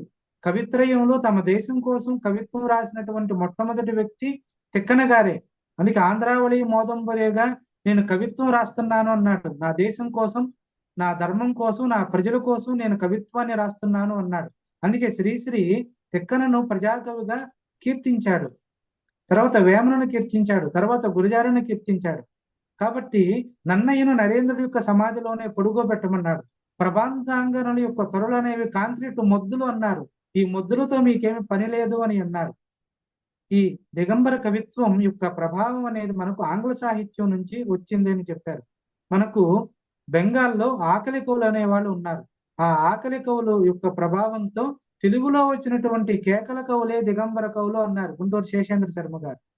ఆకలి నుంచి వచ్చినటువంటి ఆక్రందన దిగంబర కవిత్వంలో మనకు చాలా స్పష్టంగా కనిపిస్తుంది అన్నారు శేషేంద్ర శర్మ గారు దిగంబర కవిత్వం గురించి మాట్లాడుతూ. విశ్వనాథ్ వారు ఏమన్నారు అని అంటే, దిగంబర కవిత్వం అనేది ఒక తాటాకు మంట లాంటిది. పువ్వు వ్యక్తున మండింది కానీ ఒకేసారి బూడిదైపోయింది అని అన్నారు. ఈ దిగంబర కవిత్వం పైన భక్తవత్సల రెడ్డి గారు చాలా విలువైనటువంటి ఒక ప్రతిపాదన చేశారు. దిగంబర కవిత్వం అనేది ఎక్కువ కాలం ఎందుకు నిలబడలేకపోయింది అనే అంశం పైన వేచేల్ నారాయణరావు గారు ఒక సిద్ధాంతాన్ని ప్రతిపాదన చేస్తే, భక్తవత్సల రెడ్డి గారు ఒక సిద్ధాంతాన్ని ప్రతిపాదన చేశారు. వేల్చేర్ నారాయణరావు గారు ఏమిటని అన్నారంటే, దిగంబర కవిత్వంలో ఆవేశం అనేది ఎక్కువగా ఉన్నది. ఈ ఆవేశం అనేది ఆటవిక ఆవేశం అని అన్నారు. ఈ ఆటవిక ఆవేశము తరువాత సమాజానికి అంతగా ఉపయోగపడలేదు అని చెప్తూ, కవిత్వం అనేది చాలా బాగున్నది, కవిత్వం చెప్పేటటువంటి విధానం అనేది చాలా బాగానే ఉన్నది, కానీ దిగంబర కవిత్వంలో శిల్పం అనేది లోపించింది అని అన్నారు. ఈ శిల్పం అనేది లోపించడం వలన దిగంబర కవిత్వం అనేది ఎక్కువ కాలం నిలబడలేకపోయింది అని అన్నారు. కానీ మన భక్తవత్సల రెడ్డి గారు చెప్పినటువంటి అంశము చాలా మంది విమర్శకులు సహృదయంతో అందుకోగలిగారు. ఇక్కడ భక్తవత్సల రెడ్డి గారు మనకు చెప్పింది ఏమిటి అంటే, దిగంబర కవిత్వంలో ఉదాత్తత అనేది లోపించింది అని అన్నారు. ఇక్కడ ఉదాత్తత అంటే ఏమిటి? దిగంబర కవుల యొక్క కవిత్వంలో సార్వకాలీనత, సార్వజనీనత అనే 2 అంశాలు లోపించాయి అని అన్నారు. వాళ్ళు చెప్పింది ఆ కవిత్వం అన్ని దేశాలకు కాదు, అన్ని కాలాలకు కాదు, కొంతకాలానికే పరిమితం అవుతూ వాళ్ళు దిగంబర కవిత్వాన్ని చెప్పారు. ఆ దిగంబర కవిత్వాన్ని చెప్తూ వాళ్ళు వాడినటువంటి పదాలు అశ్లీలంగా, అసభ్యంగా ఉన్నాయి. ఈ అశ్లీలము, అసభ్యం అనేటటువంటి ఈ పదాలను ఉపయోగించుకుంటంలో కూడా దిగంబర కవులలో ఒక మంచి నైపుణ్యం అనేది ఉన్నది అన్నారు. ఏమిటి ఈ నైపుణ్యం అని అంటే, తిట్టడం ద్వారా యువతలో చైతన్యాన్ని తీసుకొచ్చారు. తిట్టడం ద్వారా నిద్రావస్థలో ఉన్నటువంటి సమాజాన్ని ఒక్కసారిగా తట్టిలేపారు అనేటటువంటి ఒక బలమైనటువంటి అంశాన్ని సిద్ధాంతీకరించారు భక్తవత్సల రెడ్డి గారు. ఇక్కడ మనకు దిగంబర కవిత్వం వచ్చిన తర్వాత తెలుగు సాహిత్యంలో ఒక పెను మార్పు అనేది వచ్చింది. వీళ్ళు ఈ దిగంబర కవిత్వాన్ని ఆవిష్కరించడమే ఒక చాలా కొత్తగా ఆవిష్కరించారు. మొట్టమొదటిసారిగా ఆవిష్కరించినప్పుడు ఈ దిగంబర కవిత్వాన్ని మొట్టమొదటిసారిగా ఆవిష్కరించినప్పుడు ఒక బిచ్చగత్తి చేత దిగంబర కవితా సంకలనాలను ఆవిష్కరించడం మనం చూస్తాము. అదేవిధంగా జంగాల చిట్టి అనేటటువంటి ఒక హోటల్ కార్మికుడి చేత దిగంబర కవితా సంకలనాలను ఆవిష్కరించడం మనం చూస్తాము. అదేవిధంగా జంగాల చిట్టి, ఎర్రమోనూరు యశోద అనేటటువంటి ఒక సామాన్యుల చేత ఈ దిగంబర కవితా సంకలనాలను ఆవిష్కరించడం మనం చూడటం జరిగింది. ఈ 3 కవితా సంకలనాలు కూడా మొదటి రెండిటిలో ఉన్నటువంటి భావ తీవ్రత 3వ వాటికి వచ్చేటప్పుడు కాస్త లోపించింది అనేటటువంటి అంశాన్ని పరిశోధకులుగా చాలా చక్కగా మనకు భక్తవత్సల రెడ్డి గారు అందించడం మనకు ఇక్కడ కనిపిస్తూ ఉన్నది. మనకు 1965లో మొట్టమొదటి దిగంబర కవితా సంకలనం హైదరాబాదులో ఆవిష్కరించారని, 1966లో విజయవాడలో 2వ కవితా సంకలనం ఆవిష్కరించారని, 1968లో 3వ కవితా సంకలనాన్ని ఆవిష్కరించారని మనకు చాలా స్పష్టంగా తెలియజేశారు. దిగంబర కవులు తమ కులాలను, తమ మతాలను, తమ అస్తిత్వాలను వదులుకుని వాళ్ళ పేర్లనే మార్చుకున్నారు. అందుకే ఒక ఆయన పేరు నగ్నమణి, ఇంకొక ఆయన పేరు చెరబండరాజు, 3వ వ్యక్తి పేరు మహాస్వప్న, 4వ వ్యక్తి పేరు భైరవయ్య, 5వ వ్యక్తి పేరు జ్వాలాముఖి, 6వ వ్యక్తి పేరు మహాస్వప్న. వీళ్ళెవరూ తమ పేర్లను ఎక్కడా చెప్పుకోలేదు. వాళ్ళు వారాల పేర్లు కూడా మార్చేసుకున్నారు, సంవత్సరాల పేర్లు కూడా మార్చేసుకున్నారు. ఇది ఒక కొత్త మలుపును తీసుకువచ్చింది తెలుగు సాహిత్యంలో. తమ అస్తిత్వాన్నే కాకుండా తాము చెప్పబోయేటటువంటి అంశానికి ఈ పేర్లు అనేవి ఒక ప్రధానమైనటువంటి భూమికలుగా మనకు ఇక్కడ కనిపించడం జరిగింది. నెహ్రూ కళ్ళు కన్నటువంటి పంచవర్ష ప్రణాళికల యొక్క కలలనేవేమి ఫలించలేకపోయినప్పుడు, నిరుద్యోగం అనేది యువత యొక్క మూలుగుల్లో ఉన్నటువంటి రక్తాన్ని, మాంసాన్ని, మజ్జను లాగేస్తూ ఉన్నప్పుడు ఆ యువకుల యొక్క ఆక్రందన, ఆ యువకుల యొక్క ఆవేశము ఈ దిగంబరుల యొక్క కవుల యొక్క కళలలో చాలా స్పష్టంగా ప్రతిఫలించింది అని చెప్పి మనకు భక్తవత్సల రెడ్డి గారు ఈ సిద్ధాంత గ్రంథంలో మనకు తెలియజేయటం జరిగింది. అదేవిధంగా ఈ దిగంబర కవిత్వం అనేది చిట్ట చివరలో తమ యొక్క ప్రాభవాన్ని కోల్పోయింది. దేనికి అని అంటే ఈ దిగంబర కవిత్వం అనేది ఎక్కడ ఆచరణకు నోచుకోలేదు. దిగంబర కవులలో కూడా చిట్ట చివరికి వచ్చేటప్పటికి వీరిలో నగ్నముని, మహాస్వప్న, చెరబండరాజు మొదలైన వాళ్ళు విప్లవ సాహిత్యం వైపుగా మరలిపోయారు. మనకి ఈ దిగంబర కవిత్వం అనేది రాకముందే నగ్నముని, మహాస్వప్న, చెరబండరాజు రాత్రి అనే కవితా సంకలనాన్ని రచించడం మనకు భక్తవత్సల రెడ్డి గారు ఇక్కడ గుర్తు చేయడం జరిగింది. అంటే వీళ్ళలో విప్లవ భావం అనేది మొదటి నుంచి ఈ ముగ్గురు కవుల యొక్క హృదయాలలో బలంగా బీజాలుగా ఏర్పడింది. ఆ బీజాలకు అభ్యుదయ కవిత్వంలో మొలకలనేవి వచ్చాయి. విప్లవ సాహిత్యంలో ఈ మొలకలనేవి మహావృక్షంగా మారాయి అని చెప్పి మనకు భక్తవత్సల రెడ్డి గారు తెలియజేశారు. మనకు విరసం అంటే విప్లవ కవిత్వోద్యమంలో దిగంబర కవుల యొక్క పాత్ర అనేది చాలా ప్రధానమైనదిగా మనకు ఇక్కడ తెలియజేయటం జరిగింది. ఆ తరువాత దిగంబర కవులు రాజకీయ నాయకుల పైన తనదైనటువంటి ఒక అశాంతిని, తనదైనటువంటి ఒక నిరసనను వ్యక్తం చేశారు. దిగంబర కవులను బట్టలు మార్చుకునేటటువంటి వేశ్యలతో పోల్చారు. దిగంబర కవులు రాజకీయ నాయకులను వేశ్యలతో పోల్చారు. ప్రజలు దిగంబర కవులు ప్రజలకు ఒక మంచి ప్రబోధం చేశారు. ఏమిటి ఆ ప్రబోధం అని అంటే, ప్రజలందరూ రాజకీయ నాయకులను ఎదుర్కోవటానికి వాళ్ళ చేతిలో ఉన్నటువంటి ఒక బలమైనటువంటి ఆయుధం ఏమిటి అని అంటే ఓటు హక్కు. ఈ ఓటు హక్కుతో దిగంబర కవులు ప్రజలను రాజకీయ నాయకుల పైన దాడి చేయాలి అనేటువంటి ఒక ప్రబోధాన్ని ఇచ్చారు. నీ కాగితం ఓటు హక్కుతో 5 ఏళ్లకు ఒకసారి వచ్చేటటువంటి ఎన్నికలలో నీ బానిసత్వాన్ని నీవు రూపుమాపుకో, రాజకీయ నాయకులను మార్చుకో అని ఒక కవిత్వాన్ని మనకు ఇక్కడ వినిపించడం మనం జరుగుతూ ఉన్నది.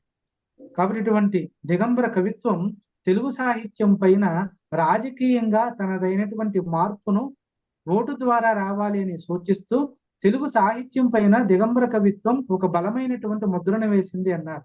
ఆ ముద్ర ఏమిటి అని 2 అంశాలలో భక్తవత్సల రెడ్డి గారు తన సిద్ధాంతంలో తెలియజేశారు.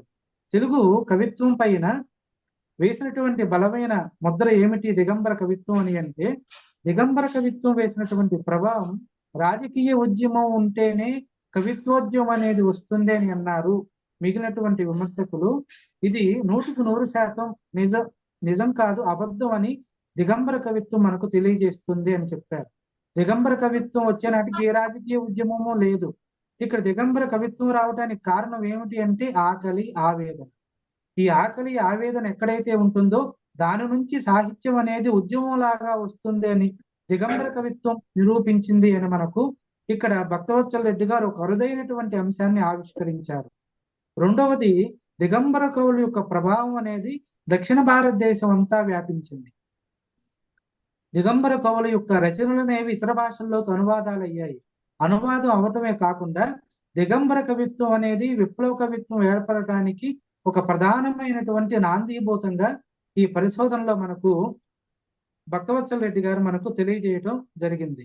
కాబట్టి దిగంబర కవిత్వంలో ఉన్నటువంటి ఈ ఆవేశము, ఈ ఆవేదన ఈ సమాజాన్ని ఒక్కసారిగా ఉడికెత్తించింది అని మనకు తెలియజేశారు. అయితే సార్వజనీనత, సార్వకాలీనత లేకపోవటం వలన దిగంబర కవిత్వం అనేది ఎక్కువ కాలం నిలబడలేకపోయింది అని తెలియజేశారు.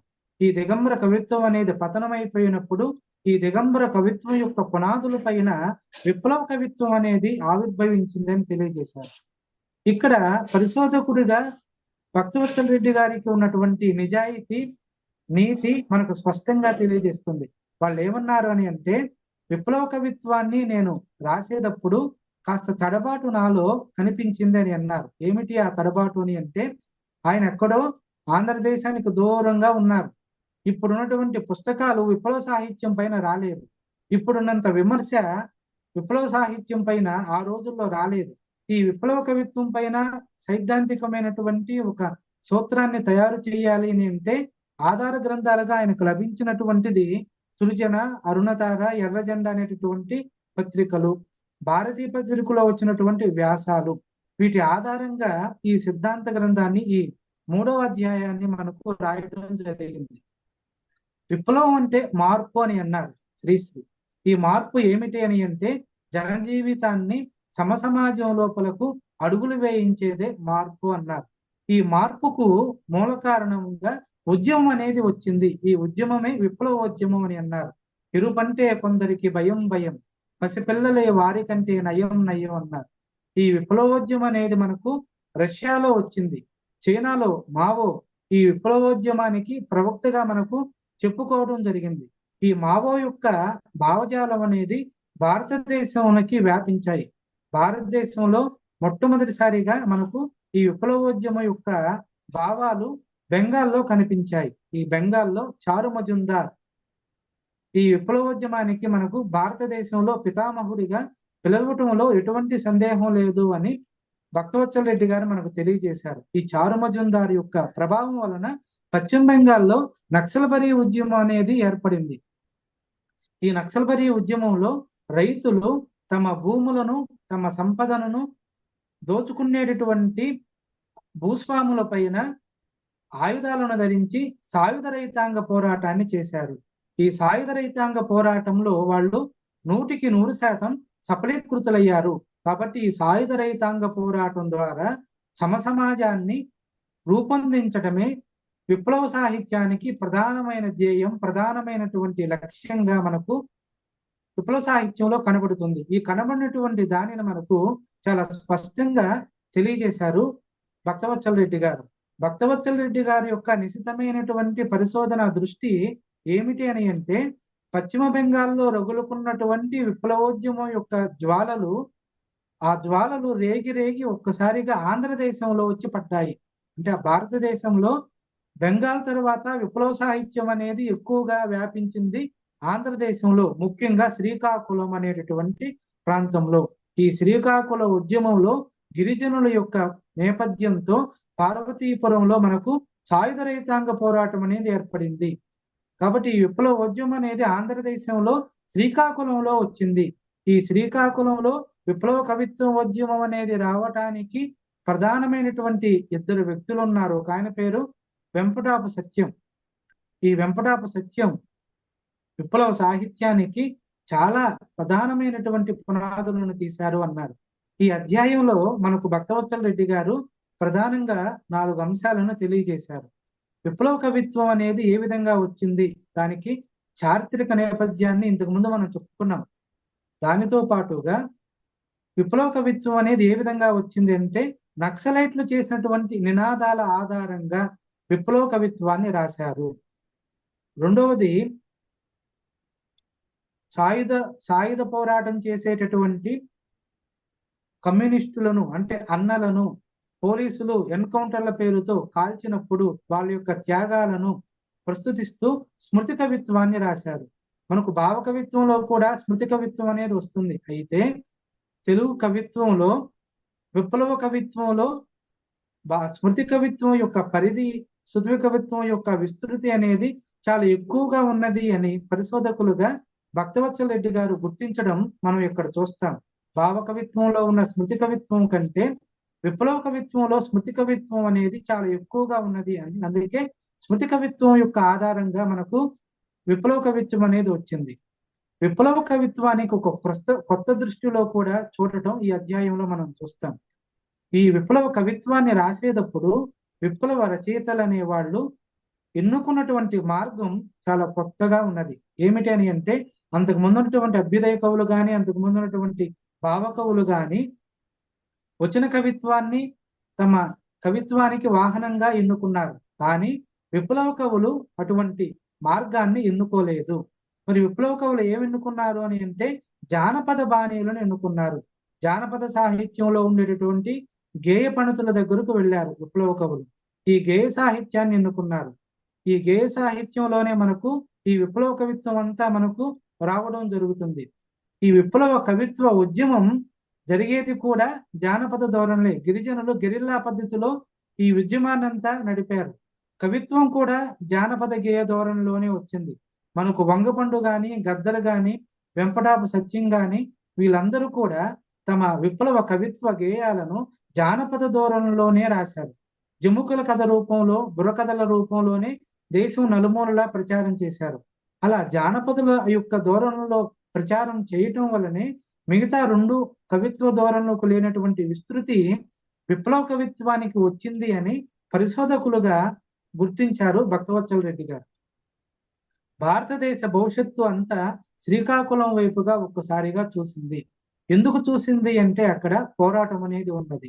ఈ విప్లవ కవుల యొక్క ప్రధాన లక్ష్యం ఏమిటి అని అంటే, ఈ విప్లవ కవిత్వోద్యమానికి నేపథ్యం ఏమిటి అని అంటే, కేజే సత్యమూర్తి గారు మొట్టమొదటిసారిగా చెప్పారు ఈ సైద్ధాంతిక నేపథ్యాన్ని.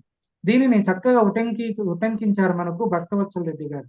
హైదరాబాద్ లో ఉన్నటువంటి 6వ మ్యాజిస్ట్రేట్ లో న్యాయమూర్తి ఎదురుగా కేజే సత్యమూర్తి గారు నిలబడినప్పుడు మీ విప్లవ కవిత్వోద్యమానికి నేపథ్యం ఏమిటి అని అడిగినప్పుడు ఆ విప్లవ కవిత్వోద్యమానికి ఉన్నటువంటి నేపథ్యాన్ని కేజే సత్యమూర్తి గారు చెప్పారు.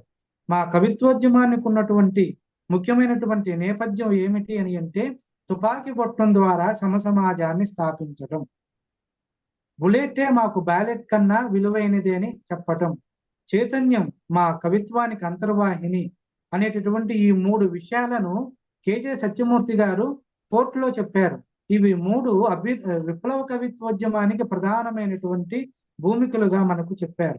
దీన్నే శ్రీశ్రీ గారు చాలా చక్కగా కవిత్వంలో చెప్పారు. విచిత్ర వీరులు నక్సలైట్లు, అన్యాయాలకు డైనమేట్లు అని అన్నారు. కాబట్టి వీళ్ళు డైనమేట్ లాంటి వాళ్ళు. ఎక్కడ అన్యాయం అయితే ఉన్నదో అక్కడ, ఎక్కడ దోపిడీ అయితే ఉన్నదో అక్కడ వీళ్ళు వెళ్ళి ఆ భూస్వాములని, పెత్తందారులని ఒక్కసారిగా నిర్మూలన చేసి వారి చేతుల్లో బంధితమైనటువంటి సంపదలను, వారి చేతుల్లో బంధితమైనటువంటి భూమిని, వాళ్ళ చేతుల్లో బంధితమైనటువంటి తిండిని ప్రజలకు పంచిపెట్టారు. అలా పంచిపెట్టడం వల్ల శ్రీకాకుళ ఉద్యమం పైన ఆంధ్రదేశం అంతా ఒక్కసారిగా చూసింది. దాని ప్రభావం ఆంధ్రదేశం అంతా వ్యాపించడం జరిగింది. కాబట్టి ఈ శ్రీకాకుళోద్యమ ప్రభావంతో చాలా మంది కవిత్వ సంకలనాలు రాశారు. అందులో కెవి రమణారెడ్డి గారు, వరవరరావు గారు, చలసాని ప్రసాద్ గారు, తిరుపతి మావోగా పిలుచుకున్నటువంటి త్రిపురనేని మధుసూదన్ రావు గారు చాలా ముఖ్యులు. వీళ్ళ యొక్క కవిత్వం అనేది ఇప్పటికి కూడా చాలా ప్రభావితం జరిగింది. ఏ విధంగా ఉంటుందంటే త్రిపురనేని మధుసూదన్ రావు గారి యొక్క మాట గాని, వారి యొక్క బాట గాని, వారి యొక్క బాణి గాని నిరంతరం జ్వలిస్తున్నటువంటి ఒక అగ్నికణం లాగా ఉంటుంది. ఆ అగ్నికణం అనేది ఎప్పుడు ఆరదు, అది రగులుతూ ఉంటుంది. దాని దగ్గరికి వెళ్ళిన వాడికి తెలిసి గాని తెలియక గాని చెయ్యి కాలినట్లుగా మనసు లోపల ఆ భావజాలం అనేది విప్లవోద్యమం అనేది రగులుతూ ఉంటుంది. కాబట్టి ఈ రచయితలు అనే వాళ్ళు ఈ విప్లవోద్యమాన్ని చాలా చక్కగా రాశారు.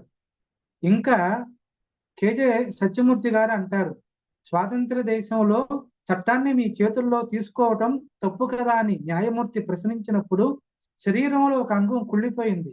కుళ్ళిపోయినటువంటి అంగాన్ని వైద్యుడు శస్త్రచికిత్స చేసి తీయటం నేరం ఎలా కాదో తుపాకీ గొట్టం ద్వారా పెట్టుబడిదారులను చంపటం అంత తప్పు కాదు అని చెప్పారు.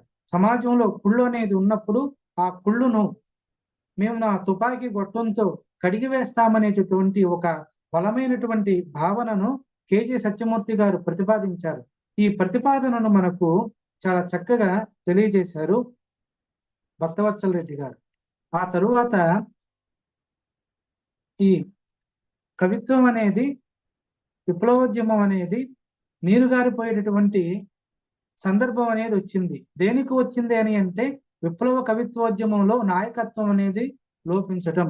చంద్ర రాజేశ్వరరావు గారు విప్లవోద్యమ కవిత్వంలోకి వచ్చి విరసం అధ్యక్షుడిగా వచ్చినప్పుడు ఒక మాట అన్నారు. ఏమిటి అని అంటే అప్పుడిప్పుడో చైనాలో మావో గెరిల్లా యుద్ధ పద్ధతుల ద్వారా వాళ్ళ దేశంలో స్వాతంత్రాన్ని తీసుకురావచ్చు. ఆ మావో అనుసరిస్తున్నటువంటి ఆ విధానం ఈ రోజు ఆధునిక కాలంలో సరిపోదు అన్నాడు. దేనికని అంటే చాలా మంది అన్నలను తుపాకులతో కాల్చివేశారు. కమ్యూనిస్టు యొక్క ప్రభావం ఉన్నటువంటి కొంతమంది స్త్రీమూర్తులను, కమ్యూనిస్టుల యొక్క ప్రచారాన్ని చేస్తున్నటువంటి కొన్ని పత్రికలు నడిపేటటువంటి పత్రికా నిర్వాహకులను కూడా అక్రమ కేసులను బనాయించి వాళ్ళని చాలా హింసిస్తూ వచ్చారు. మనకు శ్రీకాకుళంలోనే 1969 నవంబర్ నెలలో 13 మంది కమ్యూనిస్టులను చాలా కిరాతకంగా చంపివేయటం మనకు తెలిసిందే. అదే తర్వాత జలగం వెంగళరావు గారు ఆంధ్రదేశానికి ముఖ్యమంత్రిగా వచ్చినప్పుడు ఆయన నక్సలిజాన్ని చాలా ఉక్కుపాదంతో అణిచివేశాడు. ఈ అణిచివేసినప్పుడు శ్రీశ్రీ చాలా కలత చెంది ఆయన కవిత్వాన్ని రాశారు. ఓరోరి వెర్రి వెంగళప్పిగా నీ వంటి నాకు కడుపు నొప్పిరా అని వెంగళరావు గారిని వెర్రివాడు అని చెప్తూ ఆయన ఇందిరాగాంధీ యొక్క తొత్తూర నువ్వు బానిసకు బానిసవు అనేటటువంటి ఒక ఘాటైనటువంటి కవిత్వ పదజాలంతో జలగం వెంగళరావు పైన శ్రీశ్రీ గారు విరుచుకుపడటం మనకు తెలిసిందే. జలగం వెంగళరావు కమ్యూనిజాన్ని వ్యతిరేకరించినప్పుడు ఈ రక్తపాతం అనేది జరగకూడదు, ఈ గెరిల్లా యుద్ధాలు అనేవి మనకు దూరంగా పోవాలి అనేటటువంటి భావనను చంద్రరాజేశ్వరరావు గారు విప్లవోద్యమంలోకి తీసుకువచ్చారు. దీనిని కొంతమంది వ్యతిరేకరించారు, కొంతమంది ఆమోదించారు. ఇటువంటి భావజాలం అనేది విప్లవోద్యమం యొక్క చివరి దశలో మనకు వ్యాపించాయి. భూతకాలపు యొక్క భూతకోరల నుండి వర్తమానపు కోరల యొక్క ఇనుప గోళ్ల నుంచి బయటకు వచ్చి ఒక్కసారి ఆలోచించండి అన్నాడు చంద్రరాజేశ్వరరావు గారు. భూతకాలంలో ఎప్పుడో జరిగిపోయాయి. మావో యొక్క సిద్ధాంతాలు అనేవి ఈనాటి ఆధునిక కాలానికి మనకు పనికిరావు. భావంలో ఉన్నటువంటి మంచిని మనం తీసుకోవాలి తప్ప మావో యొక్క భావాలకు మనం దాసులు కాకూడదు. కమ్యూనిస్టులు అనే వాళ్ళు ఏ భావాలకు దాసులుగా నిలబడకూడదు అనేటటువంటి ఒక భావాన్ని మనకు తెలియజేశాడు. విప్లవ కవిత్వోద్యమానికి సృజన పత్రిక ఒక ఇంధనంగా మనకు తెలియజేసింది, ఇంధనంగా మనకు మారింది. ఎన్నో రచయితల యొక్క కవిత సంకలనాలను సృజనా పత్రిక ద్వారా దేశం నలుమూలలా వెళ్ళాయి. ఆ తరువాత విప్లవ రచయితలు తమ కవిత్వాన్ని ఎంత సంకలనాల రూపంలో వెలువరించారు అని మనకు తెలియజేశారు. అందుకే ఈ విప్లవ కవిత్వోద్యమానికి సంకలన యుగం అనేటటువంటి ఇంకొక పేరు కూడా ఉంది అని మనకు భక్తవత్సలరెడ్డి గారు తెలియజేశారు. ఇందులో జం మార్చ్, లే అనేటటువంటి ముఖ్యమైనటువంటి 3 కవితా సంకలనాలు వచ్చాయి. ఈ కవితా సంకలనాలలో వీళ్ళు మాత్రా ఛందస్సును గాని వచన కవిత్వాన్ని గాని వాడలేదు, గేయ కవిత్వాన్ని వాడారు. ఈ గేయ కవిత్వాన్ని వాడటానికి శివకవులు వీళ్లకు ప్రేరణ అనేటటువంటి ఒక మంచి అంశాన్ని ఇక్కడ తెలియజేశారు. శివకవులు కూడా చేసినటువంటిది ఏమిటి అని అంటే తమ భావాన్ని, తమ ఉద్యమాన్ని ప్రజల్లోకి తీసుకువెళ్ళటానికి అంతకు ముందు ఉన్నటువంటి కవులు ఉపయోగించినటువంటి ఒక కొత్త కవిత్వాన్ని ఉపయోగించారు శివకవులు. విప్లవ కవులు కూడా శివకవులు నడిచినటువంటి దారిలోనే నడిచి వాళ్ళు గేయ ఛందస్సును ఎన్నుకోవడం జరిగింది. ఈ గేయ ఛందస్సు ద్వారా వాళ్ళు చాలా కవిత్వాలను తీసుకొచ్చారు. ఇందులో మనకు ముఖ్యంగా విప్లవోద్యమ కవిత్వంలో స్మృతి కవిత్వం మనకు ప్రధానంగా కనబడుతుంది. ఈ స్మృతి కవిత్వాన్ని రాసినటువంటి వాళ్ళల్లో శ్రీశ్రీ మనకు ముఖ్యులు. ఈ శ్రీశ్రీ మనకు పంచాది నిర్మల పైన ఒక అందమైనటువంటి, ఒక ఆవేదనాపూరితమైనటువంటి ఒక స్మృతి కవిత్వాన్ని రాశారు. మనకు పంచాది నిర్మల విప్లవోద్యమంలో చాలా ప్రధానమైనటువంటి పాత్రను పోషించింది. అతని భర్త పంచాది కృష్ణమూర్తి కూడా విప్లవోద్యమంలో మరణించినటువంటి విషయం మనందరికీ తెలుసు. భర్త యొక్క అడుగుజాడల్లో నడుస్తూ ఆవిడ కూడా పోలీసుల యొక్క బుల్లెట్లకు ఎదుర్కొని తన ప్రాణాలను విడిచిపెట్టింది. అలా విడిచిపెట్టినప్పుడు ఆవిడ త్యాగాన్ని చాలా గొప్పగా శ్రీశ్రీ తన కలం ద్వారా కీర్తీకరించి తన గలం ద్వారా వినిపించారు. శ్రీశ్రీ ఏమంటారు అని అంటే, మగువ మాంచాలను కొలుస్తారు, మల్లమ్మను తలుస్తారు, ఝాన్సీ లక్ష్మీబాయిని తలుస్తూ బాష్పాలు విరుస్తారు, సరోజినీదేవి పటానికి పూలదండలు వేస్తారు, కానీ పంచాది నిర్మలంటే భయం పుట్టి వణుకుతారు అని అంటారు. అంటే మగువ మాంచాలను, మల్లమ్మను, ఝాన్సీ లక్ష్మీబాయిని, సరోజినీదేవిని కొలిసేటటువంటి ఈ కవులందరూ పంచాద నిర్మల దగ్గరకు వచ్చేటప్పటికి ఎందుకు ఆవిడను తలవలేకపోయారు, ఎందుకు ఆవిడ యొక్క త్యాగ నిరతిని ప్రస్తుతించలేకపోయారు అని అంటూ ఆవిడంటే భయం అని అన్నారు. మనకు ఓల్గా కూడా అంటుంది, నేను ప్రబంధ కన్యను కాను, ప్రతిమతామ తల్లిని కాను, పంచాద నిర్మల వారసురాలని అంటుంది ఆవిడ. అంటే ఈ పంచాద నిర్మల ఆధునికమైనటువంటి చైతన్యానికి, ఆధునికమైనటువంటి వర్గ పోరాటానికి ఒక ప్రతీకగా శ్రీశ్రీ నుంచి ఓల్గా వరకు మనం తీసుకోవడం మనకు కనబడుతూనే ఉంటుంది. అదేవిధంగా ఈ విరసంలో చేరకుండానే చాలా మంది కవులు బయట నుంచి ఈ విప్లవోద్యమానికి తమ కవిత్వం ద్వారా చేయూతనందించారు అనేటటువంటి ఒక విషయాన్ని కూడా మనకు భక్తవత్సల రెడ్డి గారు తెలియజేశారు. దీన్ని కూడా ఒక అధ్యాయంలో మనకు తెలియజేశారు. చాలా మంది కవులు వాళ్ళు విప్లవోద్యమంలోకి పాల్గొకపోయినా, సాయుధ రైతాంగ పోరాటంలో రాకపోయినా తమ కలం ద్వారా తమ బలాన్ని అందించారు అంటూ ఒక కవిత్వాన్ని కూడా వినిపించారు. కుక్కురోకు అని కోడి కూసింది, మబ్బులన్నీ దాటి మన అన్న సూర్యుడు మారేడు కొండల్లో మాటు వేశాడు, చీకట్ల దొరలను చీల్చివేశాడు. ఇది విప్లవోద్యమంతో సంబంధం లేనటువంటి ఒక కవి రాశాడు. ఇక్కడ సూర్యుడిని కమ్యూనిస్టుగా, చీకటిని పెట్టుబడిదారుడుగా, ఈ చీకటిని చీల్చివేయటాన్ని విప్లవ కవిత్వంగా తెలియజేయటం మనకు స్పష్టంగా కనబడుతుంది. కాబట్టి ఈ కవిత్వోద్యమం అనేది ఎటువంటి మార్పులు పొందింది అనే దానిని మనకు చాలా స్పష్టంగా భక్తవత్సల రెడ్డి గారు మనకు తెలియజేశారు. ఈ విప్లవ కవిత్వోద్యమం అనేది అయిపోయిన తరువాత మనకు ఆయన ప్రతిపాదించినటువంటి 5వదైనటువంటిది వచన కవిత్వంలో ఉండేటటువంటి ఆధునిక ఛందస్సు. ఛందస్సు అంటే ఏమిటి అని అంటే ఆహ్లాదాన్ని కలిగించేది అనేటటువంటి ఒక అర్థాన్ని నిఘంటువుల నుంచి మనకు భక్తవత్సల రెడ్డి గారు అందించారు. ఆహ్లాదం అంటే ఏమిటి అని అంటే ఒక కవిత్వాన్ని చదివేటప్పుడు పాఠకుణ్ణి ఆ పదాలు, ఆ భాష అనేది ఆకర్షించగలగాలి. ఆ కవిత్వాన్ని చదివినప్పుడు హృదయం అనేది కవిత్వం అనేటటువంటి ఆనందంలో మునిగిపోవాలి. దీనిని ఆనందం అని అంటారు. ఈ ఆనందానికి కలిగించడానికి కవులు ఎన్నుకునేటటువంటి భాషా వాహికయే ఛందస్సు. ఋగ్వేదంలో ఉండేటటువంటి ఒక శ్లోకాన్ని కూడా ఇక్కడ ఉటంకించారు.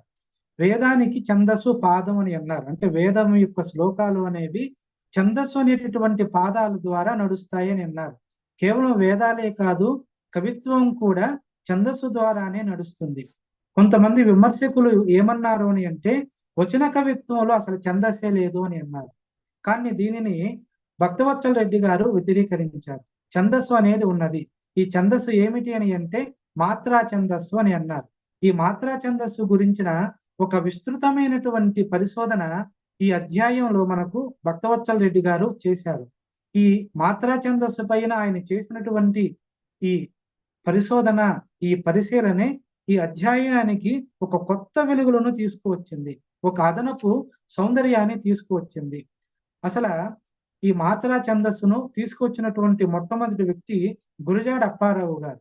ఈ గురజాడ యొక్క అడుగు జాడల్లోనే మనకు ఆధునిక సాహిత్యం అంతా నడిచింది. గురజాడ అప్పారావు గారు ఏం తీసుకువచ్చారు అని అంటే ముత్యాల సరాలను తీసుకొచ్చారు.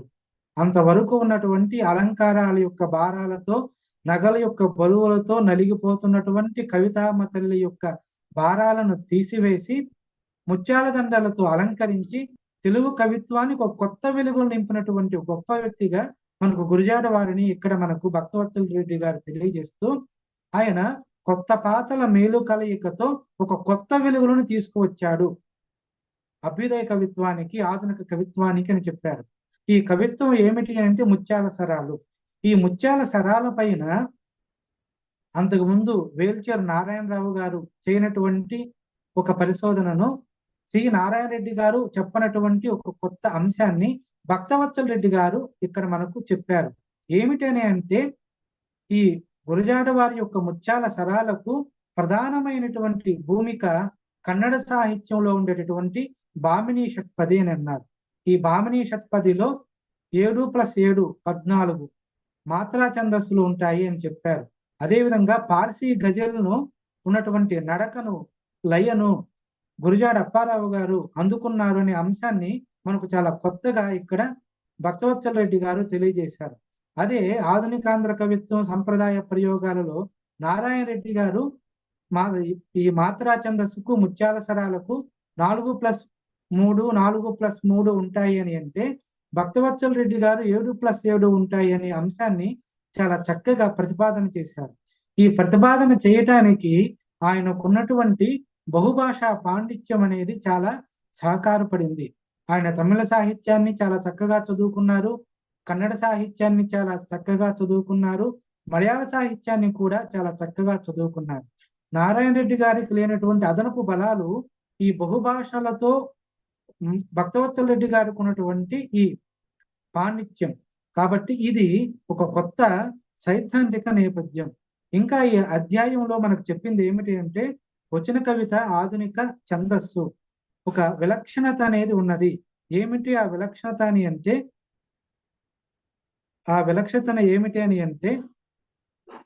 కవిత యొక్క పాదం భావం ఎక్కడైతే ముగుస్తుందో అక్కడే ఛందస్సు కూడా ముగిస్తుంది అని ఒక సిద్ధాంతాన్ని ఆయన ప్రతిపాదించాడు.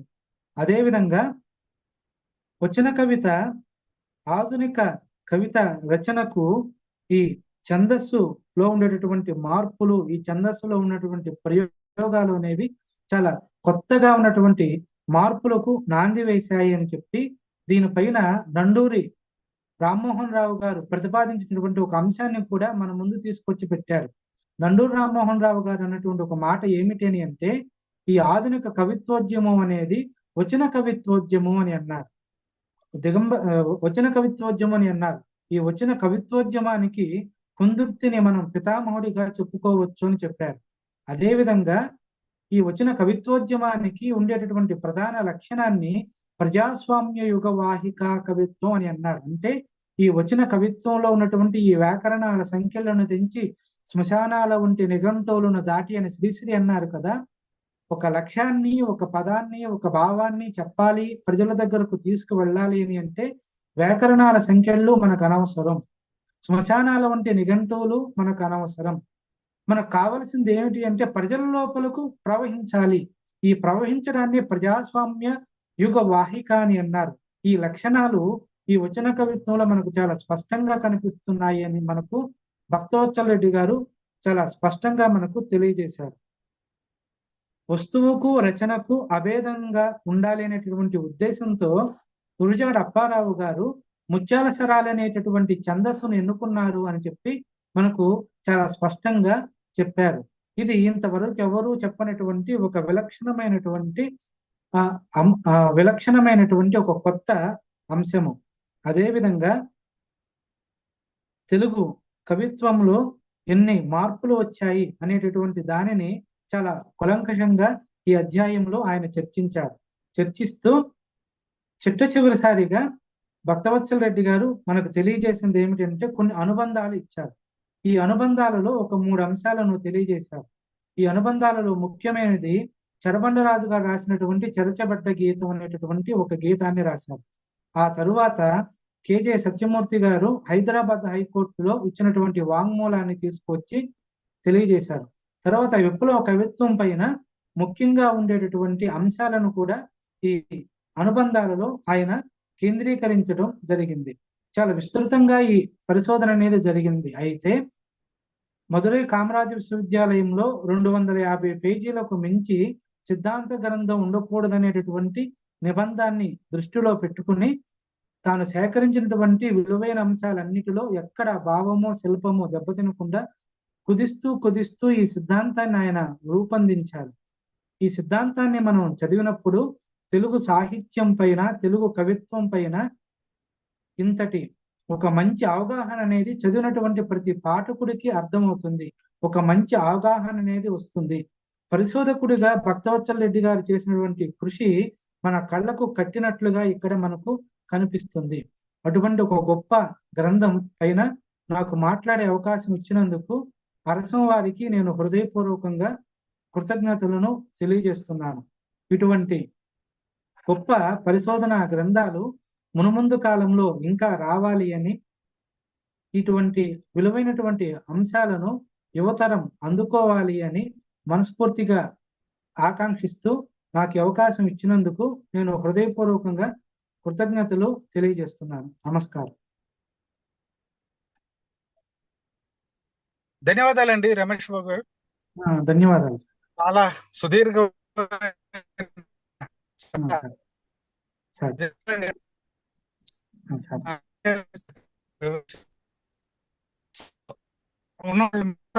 ప్రశ్నించాలనుకుంటే ప్రశ్నించవచ్చు. మిత్రులారా, రమేష్ బాబు గారు సార్ సార్ చాలా మంచి విశ్లేషణని మనకు అందించారు. భావ కవిత్వం అంటే భావమే ప్రధానమైనటువంటి కవిత్వం అని, అందులో భావాల పరిణామాలని వివరించారు. అట్లాగే ప్రబంధ కవిత్వం మరణించిన అది భావ కవిత్వంలోకి ఎలా ప్రవేశించింది అనే అంశాన్ని కూడా ఆ గ్రంథంలో భక్తవత్సల రెడ్డి గారు వివరించిన క్రమాన్ని మీరు చక్కగా విడమర్చి చెప్పారు. ప్రకృతితో మమేకం కావడంలో, దేశభక్తి ప్రకటించడంలో భావ కవిత్వం బాగా ప్రభావం చూపినప్పటికీ దేశంలో వచ్చినటువంటి ఉద్యమాల్లో అది ఎక్కడా మమేకం కాకపోవడం ఒక పెద్ద లోపం అని, వాటిని సరిదిద్దడం కోసమే అభ్యుదయ కవిత్వం రంగం మీదకి వచ్చిందని భక్తవత్సల రెడ్డి గారు తన గ్రంథంలో ప్రతిపాదించారని మీరు చెప్పడం జరిగింది. అలాగే అభ్యుదయ కవిత్వం పైన మార్క్స్, ఫ్రాయిడ్ ప్రభావం ఎలా ఉంది అనేటువంటి అంశాన్ని కూడా బాగా వివరించారు. అట్లాగే అభ్యుదయ కవిత్వానికి ఆరంభకుడుగా పట్టాభిని, శ్రీశ్రేణి చొక్కాని అని, ప్రజా సమస్యల్ని, పోరాటాలని, వర్గ దృక్పథాన్ని, శ్రమ దోపిడీని అభ్యుదయ కవిత్వం ఎలా ప్రతిఫలించింది వినిపించింది అనేటువంటి అంశాలని మీరు చక్కగా వివరించారు. దిగంబర కవిత్వం ఆవిర్భావం, దాని ప్రభావం, పరిణామం, అలాగే అది ఎక్కువ రోజులు నిలబడకపోవడానికి కారణాలని భక్తవత్సల రెడ్డి గారు చాలా ప్రతిభావంతంగా ఈ పుస్తకంలో వివరించారని మీరు మాకు తెలియజేశారు. అట్లాగే దిగంబర కవిత్వ పునాదిపైనటువంటి పుట్టినటువంటి విరసం, దాని పరిణామాన్ని, అట్లాగే జానపదాలు, గేయ సాహిత్యం ద్వారా అది విస్తృతమైనటువంటి క్రమాన్ని, శివకవుల బాటలో మాత్రా ఛందస్సును వాడటం కనిపిస్తుంది అని కూడా భక్తవత్సల రెడ్డి గారు ప్రతిపాదించారు. అట్లాగే గురజాడ ముత్యాల సరాలకు మూలం కన్నడ సాహిత్యంలో ఉన్నటువంటి భామినీ సత్పది అనేటువంటి అంశాన్ని కూడా మీరు మాకు చాలా బాగా వివరించారు. అరసం పక్షాన ఇంత మంచి ప్రసంగాన్ని అందించినందుకు మీకు మరోసారి ధన్యవాదాలు తెలియజేస్తున్నాను. ఈ అంశం పైన ఎవరైనా అడగదలుచుకున్నా, యాడ్ చేయదలుచుకున్నా చేయొచ్చు. 30 నిమిషాల సమయం ఉంది. అలాగే గ్రంథకర్త భక్తవత్సల రెడ్డి గారు కూడా మనతో ఉన్నారు, వారు కూడా మాట్లాడతారు. మిత్రులు ఎవరైనా ఏదైనా యాడ్ చేయదలుచుకుంటే చేయవచ్చు.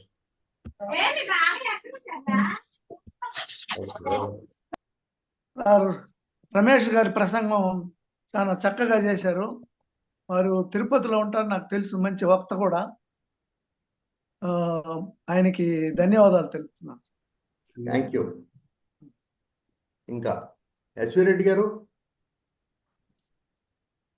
సార్ నమస్తే, నా పేరు కూర్మారావు అండి.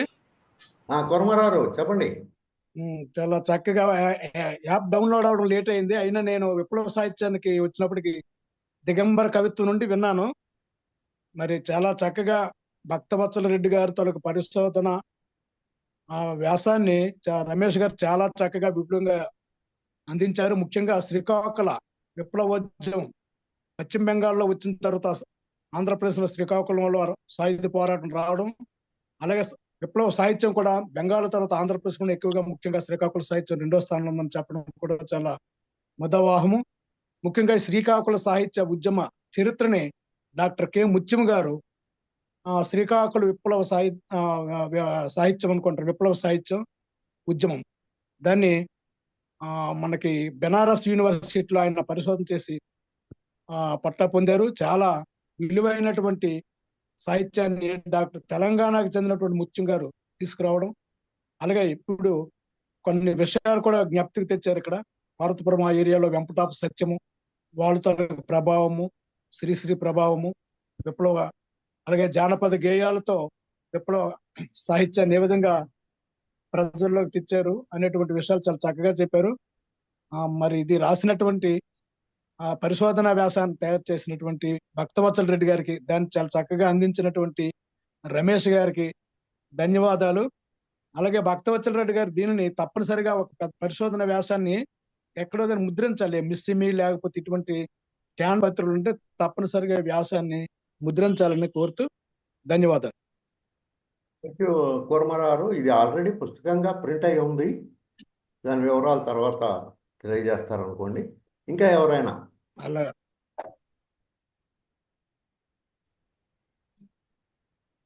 బాబు గారికి ధన్యవాదాలండి. చాలా విశేషంగా ఉంది మీ ప్రసంగం. చాలా విషయాలు అంటే నేను కొత్తవాడిని, నాకు చాలా అంటే కవిత్వంలో ఉన్నటువంటి అన్ని పద్ధతుల గురించి చాలా కూలంకషంగా చర్చించారు. అలాగే గ్రంథాన్ని రచించినటువంటి పెద్దవారు భక్తవత్సల రెడ్డి గారికి కూడాను నా ధన్యవాదాలు. Thank you. ఎస్వి రెడ్డి గారు.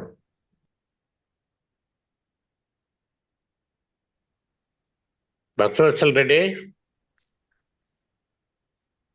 చెప్పండి, మాట్లాడండి మీరు. చెప్పండి.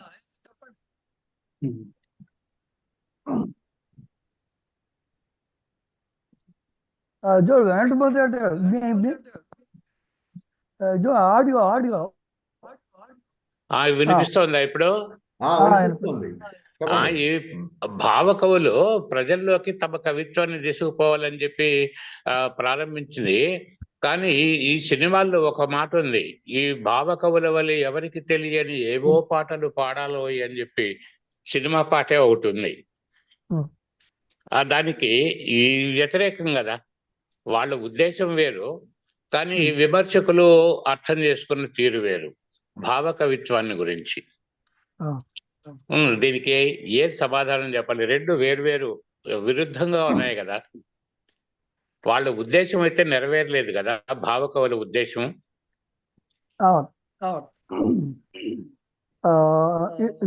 నేను మాట్లాడేది వినపడుతుందా? చక్కగా వినిపిస్తోంది. ఎందుకంటే నాకు రిఫ్లెక్షన్ ఉంది. ముందుగా నేను రమేష్ బాబుకి ధన్యవాదాలు చెప్పుకుంటున్నాను. దానికన్నా ముందుగా ఆంధ్రప్రదేశ్ అరసం వారికి చాలా కృతజ్ఞతలు. కారణం ఏంటంటే ఇది 74 నుంచి 78 దాకా నేను సేకరించిన డేటాని సిద్ధాంత గ్రంథంగా రాసిన రోజులు అవి. అంటే దాదాపుగా 45 ఏళ్ళు అయ్యింది. 45 ఏళ్ళ తర్వాత ఆ పుస్తకాల గురించి ఒకసారి చూస్తుంటే నేను రమేష్ గారు కూడా ఫోన్ చేశాను. అవి కొన్ని రీకలెక్ట్ చేసుకోవాల్సి వచ్చింది. అయితే అక్కడ నా దృష్టి ఏమిటంటే మన ఆంధ్రప్రదేశ్లో లాగా తమిళనాడులో 100 పేజీలు రాసేదానికి అవకాశం లేదు.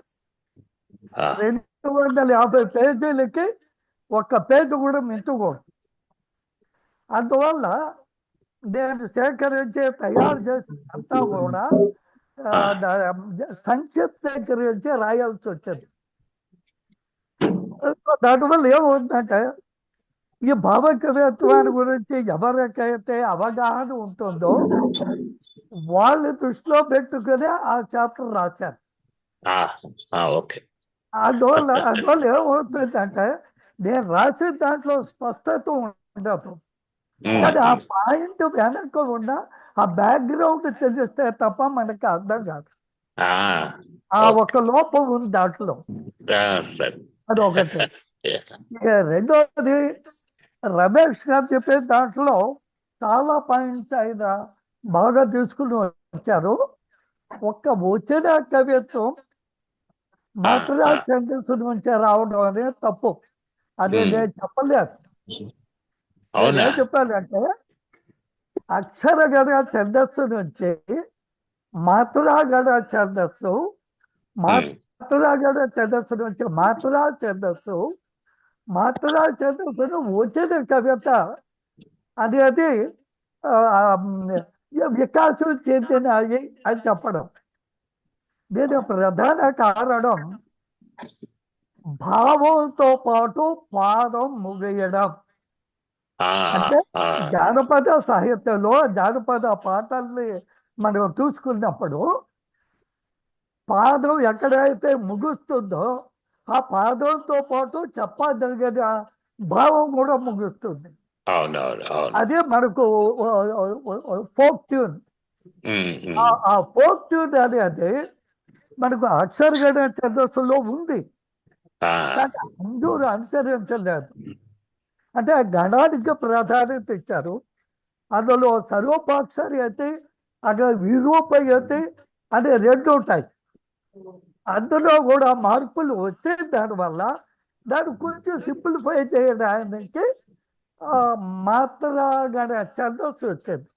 అంటే కంట పద్యాలు కానీ తేట గీతలు ఆట వెలుగులు వచ్చాయి. ఇందులో కూడా అక్షరగణ ఛందస్సు యొక్క పంథాన్ని అనుసరించడం వల్ల మాత్రా ఛందస్సు వచ్చింది. అందుకని గురజాడ గారు 7+7 అనేది కూడా ఆయన చెప్పలేదు. ఎవరు గురజాడ గారు ఎక్కడా చెప్పలేదు. ఒక పార్శ్వీలో ఉన్నటువంటి నడకది నేను సాధించడానికి ప్రయత్నం చేశాను అన్నారు. కానీ సి నారాయణ రెడ్డి గారు అలా కాదని చెప్పి 14 మాత్రలు ఉన్న పాదాన్ని 4+3, 4+3, 4+3, 4+3 అని ఆ విధంగా వర్గీకరించారు. అంటే అప్పుడు ఏమైతే మాత్రా ఛందస్సు కూడా అక్షరగణ ఛందస్సు లాగా మారింది. దాని నుంచి బయటపడడానికి వచ్చిన కవిత వచ్చింది. సో దిగంబర కవులు తమ దిక్కులు అన్నారే కానీ వాళ్ళు ఏ పేరుతో పిలిచినా వాళ్ళు రాసింది వచ్చిన కవిత. అయితే విప్లవ కవుల్లో చాలా మంది మళ్ళా వచ్చే జానపద బాణిని పాట బాణిని వాళ్ళు స్వీకరించారు. అది నేను అందులో చెప్పాలనుకున్నది.